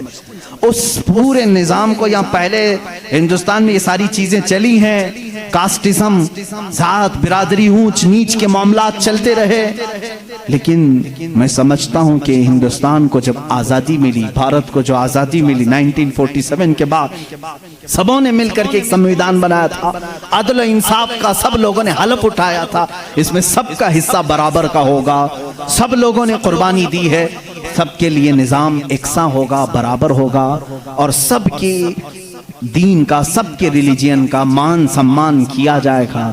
لیکن اب جو حالات ہیں میرے عزیزو، یہ دوسری ڈگر پر چل پڑے۔ اب یہاں پر اس سمویدھان کو یہ ختم کرنے کی بات کر رہے ہیں جو امبیڈکر کی سرپرستی میں بنائے گئے تھے، اس کو ختم کر کے یہ نئے سمویدھان کی بات کرنے جا رہے ہیں۔ چند دنوں کے بعد یہ ووٹنگ پاور بھی ختم کرنے کی بات کریں گے، تم سب کو ووٹ دینے کا بھی حق نہیں ہوگا، ٹھہرنے کی امیدوار ہونے کی بات تو دور ہے۔ میں اس نظام کی کھلم کھلا مخالفت کرتا ہوں اور مذمت کرتا ہوں، میں مذمت کرتا ہوں۔ ہمارے لیے وہی بھارت اور وہی ہندوستان اچھا ہے جو ہمارے بڑوں نے اپنے خون کی قربانی سے آزاد کیا ہے۔ آپ سب اسی بھارت کو تسلیم کریں گے یا نئے نویلے بھارت کو؟ ہم اس نوے نویلے بھارت کو جس ڈگر پر یہ لے جا رہے ہیں کاسٹزم کی پر، ہم اس کو نہیں تسلیم کرتے۔ ہم اس بھارت کو، اس سمویدھان کو مانتے ہیں جہاں عدل سب کے لیے برابر ہو، سب کے لیے برابر ہو۔ سپریم کورٹ کو آزاد رکھا جائے، وہ سب کے ساتھ برابر کا انصاف کر سکے، چاہے وہ تخت پر بیٹھا ہوا آدمی ہو، چاہے وہ غریب آدمی ہو، سب کے ساتھ برابر کا عدل کر سکے۔ ہندوستان ہی کی بات میں اگر بتاؤں، یہاں پر ایک بادشاہ ایسا بھی گزرا جس کے ایک تیر سے ایک بچے کی موت ہو گئی تھی، ایک بچے کی موت ہو گئی۔ عورت جو بچے کی ماں تھی وہ مقدمہ کر دی چیف جسٹس کے پاس۔ اس وقت کے جو چیف جسٹس تھے قاضی سراج الدولہ، انہوں نے طلب کیا بادشاہ کو طلب کیا، اسی ہندوستان کی بات کر رہا ہوں۔ عورت ایک جگہ کھڑی ہے، وقت کا بادشاہ ایک جگہ کھڑا ہے۔ عورت نے کہا میرے بچے کو ان کے تیر سے موت ہو گئی۔ بادشاہ شکار کھیل رہا تھا، چوک کے تیر لگ گیا۔ بادشاہ نے کہا ہاں میرا تیر لگا تو ہے، گواہ بھی ہیں، سپاہی بھی گواہ ہیں، عورت بھی گواہ ہے۔ دو آپشن ہوتے ہیں موت کے بعد، کسی کا کچھ قتل ہو گیا انجانے میں، چوک کر اگر قتل ہو گیا، دو آپشن اسلام دیتا ہے۔ اس عورت کو قاضی نے کہا تیرے پاس دو آپشن ہیں، چاہے تو اپنے بچے کی موت پر دیت لے لے، کچھ پیسے لے لے بادشاہ سے اور اسے معاف کر دے، یا چاہے تو جان کے بدلے جان لے لے۔ بادشاہ کی جان بھی لے سکتی ہے، قاضی نے فیصلہ سنا دیا، یہ نہیں کہ بادشاہ کو چھوڑ دینا ہے، دونوں آپشن عورت کے اوپر۔ وہ عورت نے جب دیکھا کہ عدل کا یہ پیکر اسلامی نظام ہے، بادشاہ کے تیر لگا ہے اور قاضی صحیح فیصلہ دے رہا ہے، اس عورت نے کہا اگر یہ قاضی آج اس طرح کا صحیح فیصلہ دے رہا ہے تو اس طرح کے بادشاہ کی وجہ سے ہی، بادشاہ ایسا ہوگا اسی لیے قاضی ایسا ہے۔ اس عورت نے کہا میں اس بادشاہ کی جان بخشتی ہوں، میرے بچے کے لیے جو دیت بنتی ہے وہ بادشاہ مجھے دے دے۔ بادشاہ نے جتنی دیت بنتی تھی اس سے زیادہ اسے دیا، اور جب یہ معاملہ ختم ہوا تو بادشاہ قاضی کے پاس آیا، قاضی کے پاس آیا اور اپنا جبہ کھولا، اس میں خنجر تھا، خنجر نکالا، کہا قاضی، وہ اس وقت کے سپریم کورٹ کا چیف جسٹس تھا قاضی۔ بادشاہ کیا کہتا جانتے ہو؟ مجھے جب پتا چلا میرے اوپر مقدمہ ہے اور مجھے معلوم تھا میرے تیر سے ایک بچہ فوت ہوا ہے، میں آج کورٹ میں آ رہا تھا، میں ساتھ ہی خنجر لے کے چلا۔ قاضی نے پوچھا کیوں لے کے چلے؟ کہا میں یہ دیکھنا چاہتا تھا کہ اگر فیصلہ قرآن و حدیث کے مطابق ہو تو ٹھیک ہے میں مان لوں، اور ذرا برابر اگر بادشاہ کا خیال کر کے قاضی نے کیا تو اسی خنجر سے قاضی کو قتل کر دو۔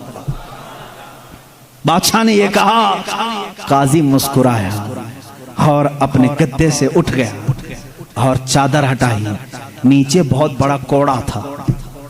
کہا بادشاہ تمہیں معلوم ہے میں آج پہلی مرتبہ اس کرسی پر آنے کے بعد، اس گدے پہ آنے کے وقت کوڑا نیچے لے کر بیٹھا ہوں۔ کہا کیوں؟ کہا میں نے اسی وقت طے کر لیا کہ بادشاہ کو کٹہرے میں کھڑا کروں گا اور فیصلہ قرآن و حدیث کے مطابق سناؤں گا، اگر بادشاہ مان لیا تو ٹھیک، ورنہ میں اس کوڑے سے اسے منواؤں گا۔ یہ نظام اسلام تھا، یہ عدل کے تقاضے تھے۔ وہ عمر ابن خطاب کے دور کے بھی سنہرے واقعات اسلام نے ہمیں ہر جگہ سکھائے ہیں۔ اے میرے عزیز بھائیوں، اپنے گھر میں بھی عدل کرنا سیکھو، جہاں تمہیں اللہ نے جتنا اختیار دیا عدل کے ساتھ پیش آؤ، اپنے مزدوروں کے ساتھ عدل کرو، اپنی بیویوں کے ساتھ عدل کرو، اپنے بچوں کے ساتھ عدل کرو۔ یاد رکھو قیامت کے دن تم سے سب چیزوں کا سوال ہوگا۔ اگر تمہارے 4 بچے ہیں، چاروں میں سے اگر کسی کے ساتھ اونچ نیچ کیا تو سارے تمہارے اعمال اکارت ہو جائیں گے، غارت ہو جائیں گے۔ ایک بچے کے ساتھ بھی تم ناانصافی نہیں کر سکتے، سارے کے ساتھ برابر کا سلوک کرو۔ اگر کسی کی 2 بیویاں ہیں تو فرمایا گیا عدل کا تقاضا پورا کرو۔ ماں باپ اگر دونوں ہیں تو دونوں کے ساتھ عدل کا تقاضا پورا کرو۔ یہ نہیں کہ ماں کی طرف جھکاؤ ہو گیا باپ کو گالیاں دیتا ہے، یا باپ کی طرف ہو گیا ماں کو کوستا ہے، نہ، سب کے ساتھ عدل اسلام سکھاتا ہے۔ تم اگر کسی کمپنی کے مالک ہو، فیکٹری کے مالک ہو، مزدوروں کے ساتھ عدل کرو، اس لیے کہ قیامت کے دن اس سے بھی تمہارا سوال ہوگا۔ عدل اسلام سکھاتا ہے۔ وہ عمر ابن خطاب رضی اللہ تعالیٰ عنہ کی زندگی پاک سے ہمیں ملے ہیں۔ میرے عزیزو، مجھے وقت تاخیر سے یہاں تک پہنچ چکا ہے اور میں سمیٹوں گا تو میں سمجھتا ہوں عثمان ابن عفان اور حیدر کرار رضی اللہ تعالیٰ عنہما کی ذات کے ساتھ ناانصافی ہو جائے گی، اور میں قطعاً یہ نہیں چاہتا کہ ان بزرگ ہستیوں کے ساتھ جہاں ایک ذوالنورین ہے تو دوسرا حیدر کرار ہے، جن کی ذات 2 جملوں میں کمپلیٹ نہیں ہو سکتی، 2 باتوں میں مکمل نہیں ہو سکتی، اس لیے تھوڑی سی قربانی کے ساتھ کل کی ایک اور رات ہم انشاءاللہ ان خلفاء کی زندگی پر گفتگو کریں گے۔ اس لیے کہ میرا معمول تو یہ تھا کل کا دن میں نے پورے اہل بیت کے لیے وقف کرنا تھا، لیکن خلفاء راشدین کی بات کے بعد انشاءاللہ العزیز اہل بیت اطہار کی بھی زندگی ہم ذکر کریں گے۔ ان 2 ہستیوں کی میں نے مختصر جھلکیاں آپ کے سامنے رکھی۔ خلاصہ کلام، زندگی میں 2 باتیں آج لے کر کے جاؤ، ایک صدیق کی صداقت، دوسرے عمر کی عدالت۔ اگر یہ زندگی میں آ گئیں تو سمجھ لو اقبال نے کیا کہا ہے جانتے ہیں؟ شاعر مشرق کہتے ہیں سبق پڑھ پھر صداقت کا، عدالت کا، سخاوت کا، سبق پڑھ پھر صداقت کا، عدالت کا، سخاوت کا، لیا جائے گا کام تجھ سے دنیا کی امامت کا، لیا جائے گا کام تجھ سے دنیا کی امامت کا۔ مطلب یہ ہے جس کے اندر 3 چیزیں آ گئی، صدیق کی صداقت آ گئی، عمر کی عدالت آ گئی، عثمان کی سخاوت آ گئی، تو پھر کوئی اسے فکر کی ضرورت نہیں، اب قوم اس سے امامت کا ہی کام لیا کرے گی، اس لیے کہ وہ ہر ایک کا امام بننے کے قابل ہوگا جس کے اندر یہ 3 چیزیں آ گئی، صداقت، عدالت اور سخاوت۔ آج ان 3 چیزوں کے اوپر محنت کرو میرے عزیزو۔ صداقت کا تقاضا تقاضا یہ ہے حق بولو، حق پر قائم رہو، حق بولنے کے لیے کسی سے خوف نہ کھاؤ، جب تک زبان چل رہی ہے بولو۔ میں تو یہی سمجھتا ہوں، میرا مذہب، میرا مسلک یہی ہے، میں حسینی ہوں، حق گو ہوں، میں حسینی ہوں، وفادار ہوں، میں حسینی ہوں، شجاعت کا علمبردار ہوں، یہ ہمارے نعرے ہونے چاہیے۔ میں حسینی ہوں، یزید کے ہاتھ میں ہاتھ دینے والا نہیں، میں حسینی ہوں، حکومت کے دباؤ میں آنے والا نہیں، میں حسینی ہوں، ظلم کا ساتھ دینے والا نہیں، میں حسینی ہوں، مظلوموں کے ساتھ رہنے والا ہوں۔ اسی طرح آپ سب یہ بھی نعرہ لگائیں گے، میں صدیق کی صداقت کا علم بردار ہوں، بات 50,000 کے مجمع میں بھی وہی کروں گا اور 5 لوگوں کے مجمع میں بھی وہی کروں گا۔ اگر 5 مسلمان ہیں تب بھی میں کہوں گا اللہ سب سے بڑا ہے، تخت پر مجھے بٹھایا جائے تب بھی کہوں گا اللہ سب سے بڑا ہے۔ یہ صدیق کا مزاج ہمیں دیتا ہے، صدیق کی ذات سے جو مزاج ہمیں ملتا ہے وہ یہ ہے، اگر تم تخت پر بیٹھو تب بھی یہ کہو اللہ سب سے بڑا ہے، اور اگر تم اپنے گھر میں ہو تب بھی کہو اللہ سب سے بڑا ہے۔ اور عمر کا مزاج کیا کہتا ہے جانتے ہو؟ ایک بار آپ کو لوگوں نے امیر المومنین کا نعرہ لگایا جب بیت المقدس فتح ہوا تھا، اللہ اللہ آپ رو پڑے، سارے لوگوں کو جمع کیا، ایک اونچے ٹیلے پر کھڑے ہو گئے، خطبہ دیا، رونے لگے، اے مسلمانوں آج تم نے مجھے امیر المومنین کہہ کے پکارا ہے، امیر المومنین کہہ رہے ہو، سنو میں اپنی حیثیت بتاتا ہوں، میری ذات کیا ہے، میں خطاب کا وہی بیٹا عمر ہوں۔ آپ کے باپ کا نام کیا تھا؟ خطاب۔ حضرت عمر کہتے ہیں میں خطاب کا وہی بیٹا عمر ہوں جس سے بچپن میں 2 بکریاں بھی نہیں سنبھالی جاتی تھی۔ میرے باپ مجھ کو 2 بکریاں دے کر بھیجتے تھے، میں انہیں سنبھالنے کے لیے جاتا، کبھی ایک ادھر بھاگتی کبھی وہ ادھر بھاگتی۔ میرے باپ بڑے سخت تھے، مجھے گھونسے مارتے تھے، مجھے تھپڑ مارتے تھے، میں بارہا میرے باپ کی مار کھایا ہوں، مجھ سے 2 بکریاں نہیں سنبھالی جاتی تھی۔ اور آج حالت یہ ہے 25 لاکھ مربع میل پر تنہا عمر فاروق کی زماں میں حکومت ہے۔ مجال ہے ملک شام میں کوئی آواز اٹھا سکے، مجال ہے کوئی یمن میں آواز اٹھا سکے، مجال ہے کوئی مصر میں آواز اٹھا سکے، مجال ہے کوئی عراق میں آواز اٹھا سکے، کسی کی آواز نہیں اٹھتی۔ بیک وقت اس زمانے کی 7 کنٹریوں کو تنہا مدینے میں بیٹھ کر کے وہ دیکھ رہے تھے۔ نہاوند میں جنگ ہو رہی ہے، نہاوند میں جنگ ہو رہی ہے، ایک صحابی ساریہ، ان کو عمر فاروق مسجد نبوی میں خطابت کے درمیان پکار کر کہتے ہیں یا ساریہ الی الجبل، یا ساریہ الی الجبل، یا ساریہ الی الجبل۔ مدینے میں حضرت عمر فاروق جمعہ کا خطبہ دے رہے ہیں اور پکار رہے ہیں ساریہ پہاڑ کی طرف جاؤ، پہاڑ کی طرف جاؤ، پہاڑ کی طرف جاؤ۔ مسجد میں بیٹھے ہوئے کسی کو کچھ سمجھ میں نہیں آیا۔ 1 مہینے کے بعد وہ لشکر نہاون سے آیا، پوچھا گیا کیا ہوا تمہارے ساتھ؟ حضرت ساریہ اس جنگ کے سپہ سالار تھے، کہتے ہیں قریب تھا کہ ہم شکست کھا جاتے، ہم لٹ جاتے، جمعہ کا وقت تھا، عین دوپہر کے وقت پہاڑوں کے اوپر سے ہمیں آواز آنے لگی، اے ساریہ پہاڑ کی طرف آ جاؤ، پہاڑ کی طرف آ جاؤ، پہاڑ کی طرف آؤ۔ ہم اس آواز کو لبیک کہتے ہوئے چڑھے، اللہ نے ہمیں فتح یابی عطا فرمائی۔ اے میرے عزیزو، مسلمان کہتے ساریہ تجھے معلوم ہے یہ آواز کسی اور کی نہیں، وہ مدینے سے بیٹھ کر عمر فاروق نے تمہیں پکارا تھا۔ جب رسول اللہ کا یہ غلام، رسول اللہ کے یہ غلام مسجد نبوی کے ممبر سے آواز دے کر کے ملک شام کے نہاوند میں مدد کر سکتے ہیں تو پھر میں یہ کیوں نہ کہوں ہم یہاں سے پکاریں وہ وہاں سے سنیں۔ مصطفیٰ کی سماعت پہ لاکھوں سلام، دور و نزدیک کے سننے والے وہ کان لالے کرامت پہ۔ یہ ہمارا عقیدہ ہے، بریلی کے امام نے جو عقیدہ دیا وہ بریلی کا نہیں، وہ مدینے کا عقیدہ ہے، وہ مدینے کا عقیدہ ہے، وہ صحابہ کا عقیدہ ہے۔ بات میں یہ کہہ رہا تھا حضرت عمر نے کیا مزاج دیا جب آپ کو امیر المومنین پکارا گیا؟ انہوں نے کہا میں وہی خطاب کا بیٹا ہوں جس سے 2 بکریاں نہیں سنبھالی جاتی تھی، آج 25 لاکھ کلومیٹر مربع اسکوائر کلومیٹر میں تنہا سنبھالتا ہوں۔ جانتے ہو اے صحابہ، اے تابعین، اے مومنین، کس وجہ سے؟ اس لیے کہ پہلے میں خطاب کا بیٹا تھا، اب رسول کا غلام ہوں۔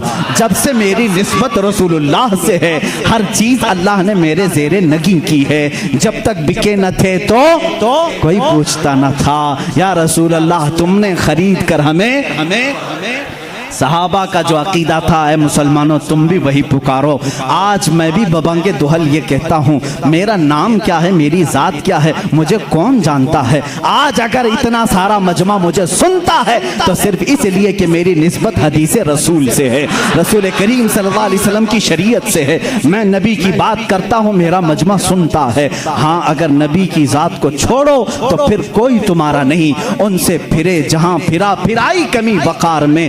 اسی لیے میرے مرشد نے پکار کر کے ہمیں جاتے وقت یہ درس دیا، بریلی کی سرزمین سے حضور تاج الشریعہ نے یہ پکارا تھا، نبی سے جو ہو بیگانہ، نبی سے ہو جو بیگانہ اسے دل سے جدا کر دیں، پدر مادر برادر جان و مال ان پر فدا کر دیں۔ زندگی یہ نہیں کسی کی کسی کے لیے، زندگی ہے نبی کی نبی کے لیے۔ نہ سمجھ مرتے ہیں زندگی کے لیے، ارے جینا مرنا ہے سب کچھ نبی کے لیے، جینا مرنا ہے سب کچھ نبی کے لیے۔ اس زندگی پر چلو گے تمہارا بال بے کبھی نہیں ہوگا انشاءاللہ العزیز۔ اگر آفتیں آتی ہیں تو آئیں، اس لیے کہ میں یہ بھی کہتا ہوں طوفان میرے عزم کا کر رہا ہے طواف، اور لوگ یہ سمجھتے ہیں کشتی بھنور میں ہے، ہماری کشتی بھنور میں نہیں، یہ طوفان ہمارے عزم کا طواف کر رہے ہیں۔ اگر ہم جیل میں جاتے ہیں تو پکار کر کے کہتے ہیں اے مظفر، اے مقید، مظفر کو مقید نہ سمجھنا اے سیاد۔ ہمارے ایک بڑے بزرگ ہیں کچوچا مقدسہ کے سید مظفر حسین صاحب، ان کو جب جیل میں قید کیا گیا تھا تو انہوں نے جیل کے اندر سے آواز دی تھی، مظفر کو مقید نہ سمجھنا اے سیاد، یہ میری اسیری بھی سنت آبائی ہے، یہ میرے آبا و اجداد کی سنت ہے، میں ادا کرنے آیا ہوں۔ اگر میرا قتل ہوتا ہے، میرے ٹکڑے ہوتے ہیں، تب بھی میں کہوں گا میں تو خبیب کی سنت پر دنیا سے جا رہا ہوں، میں تو خباب ابن الارت کی سنت پر جا رہا ہوں۔ آؤ ظالموں، جلانا چاہتے ہو جلاؤ، انگارے دہکاؤ، ہم یہ کہیں گے آج بلال کی سنت پر عمل ہو گیا۔ اگر تم کاٹنا چاہتے ہو کاٹ لو، ہم کہیں گے عبداللہ بن جہش کی سنت پہ عمل ہو گیا۔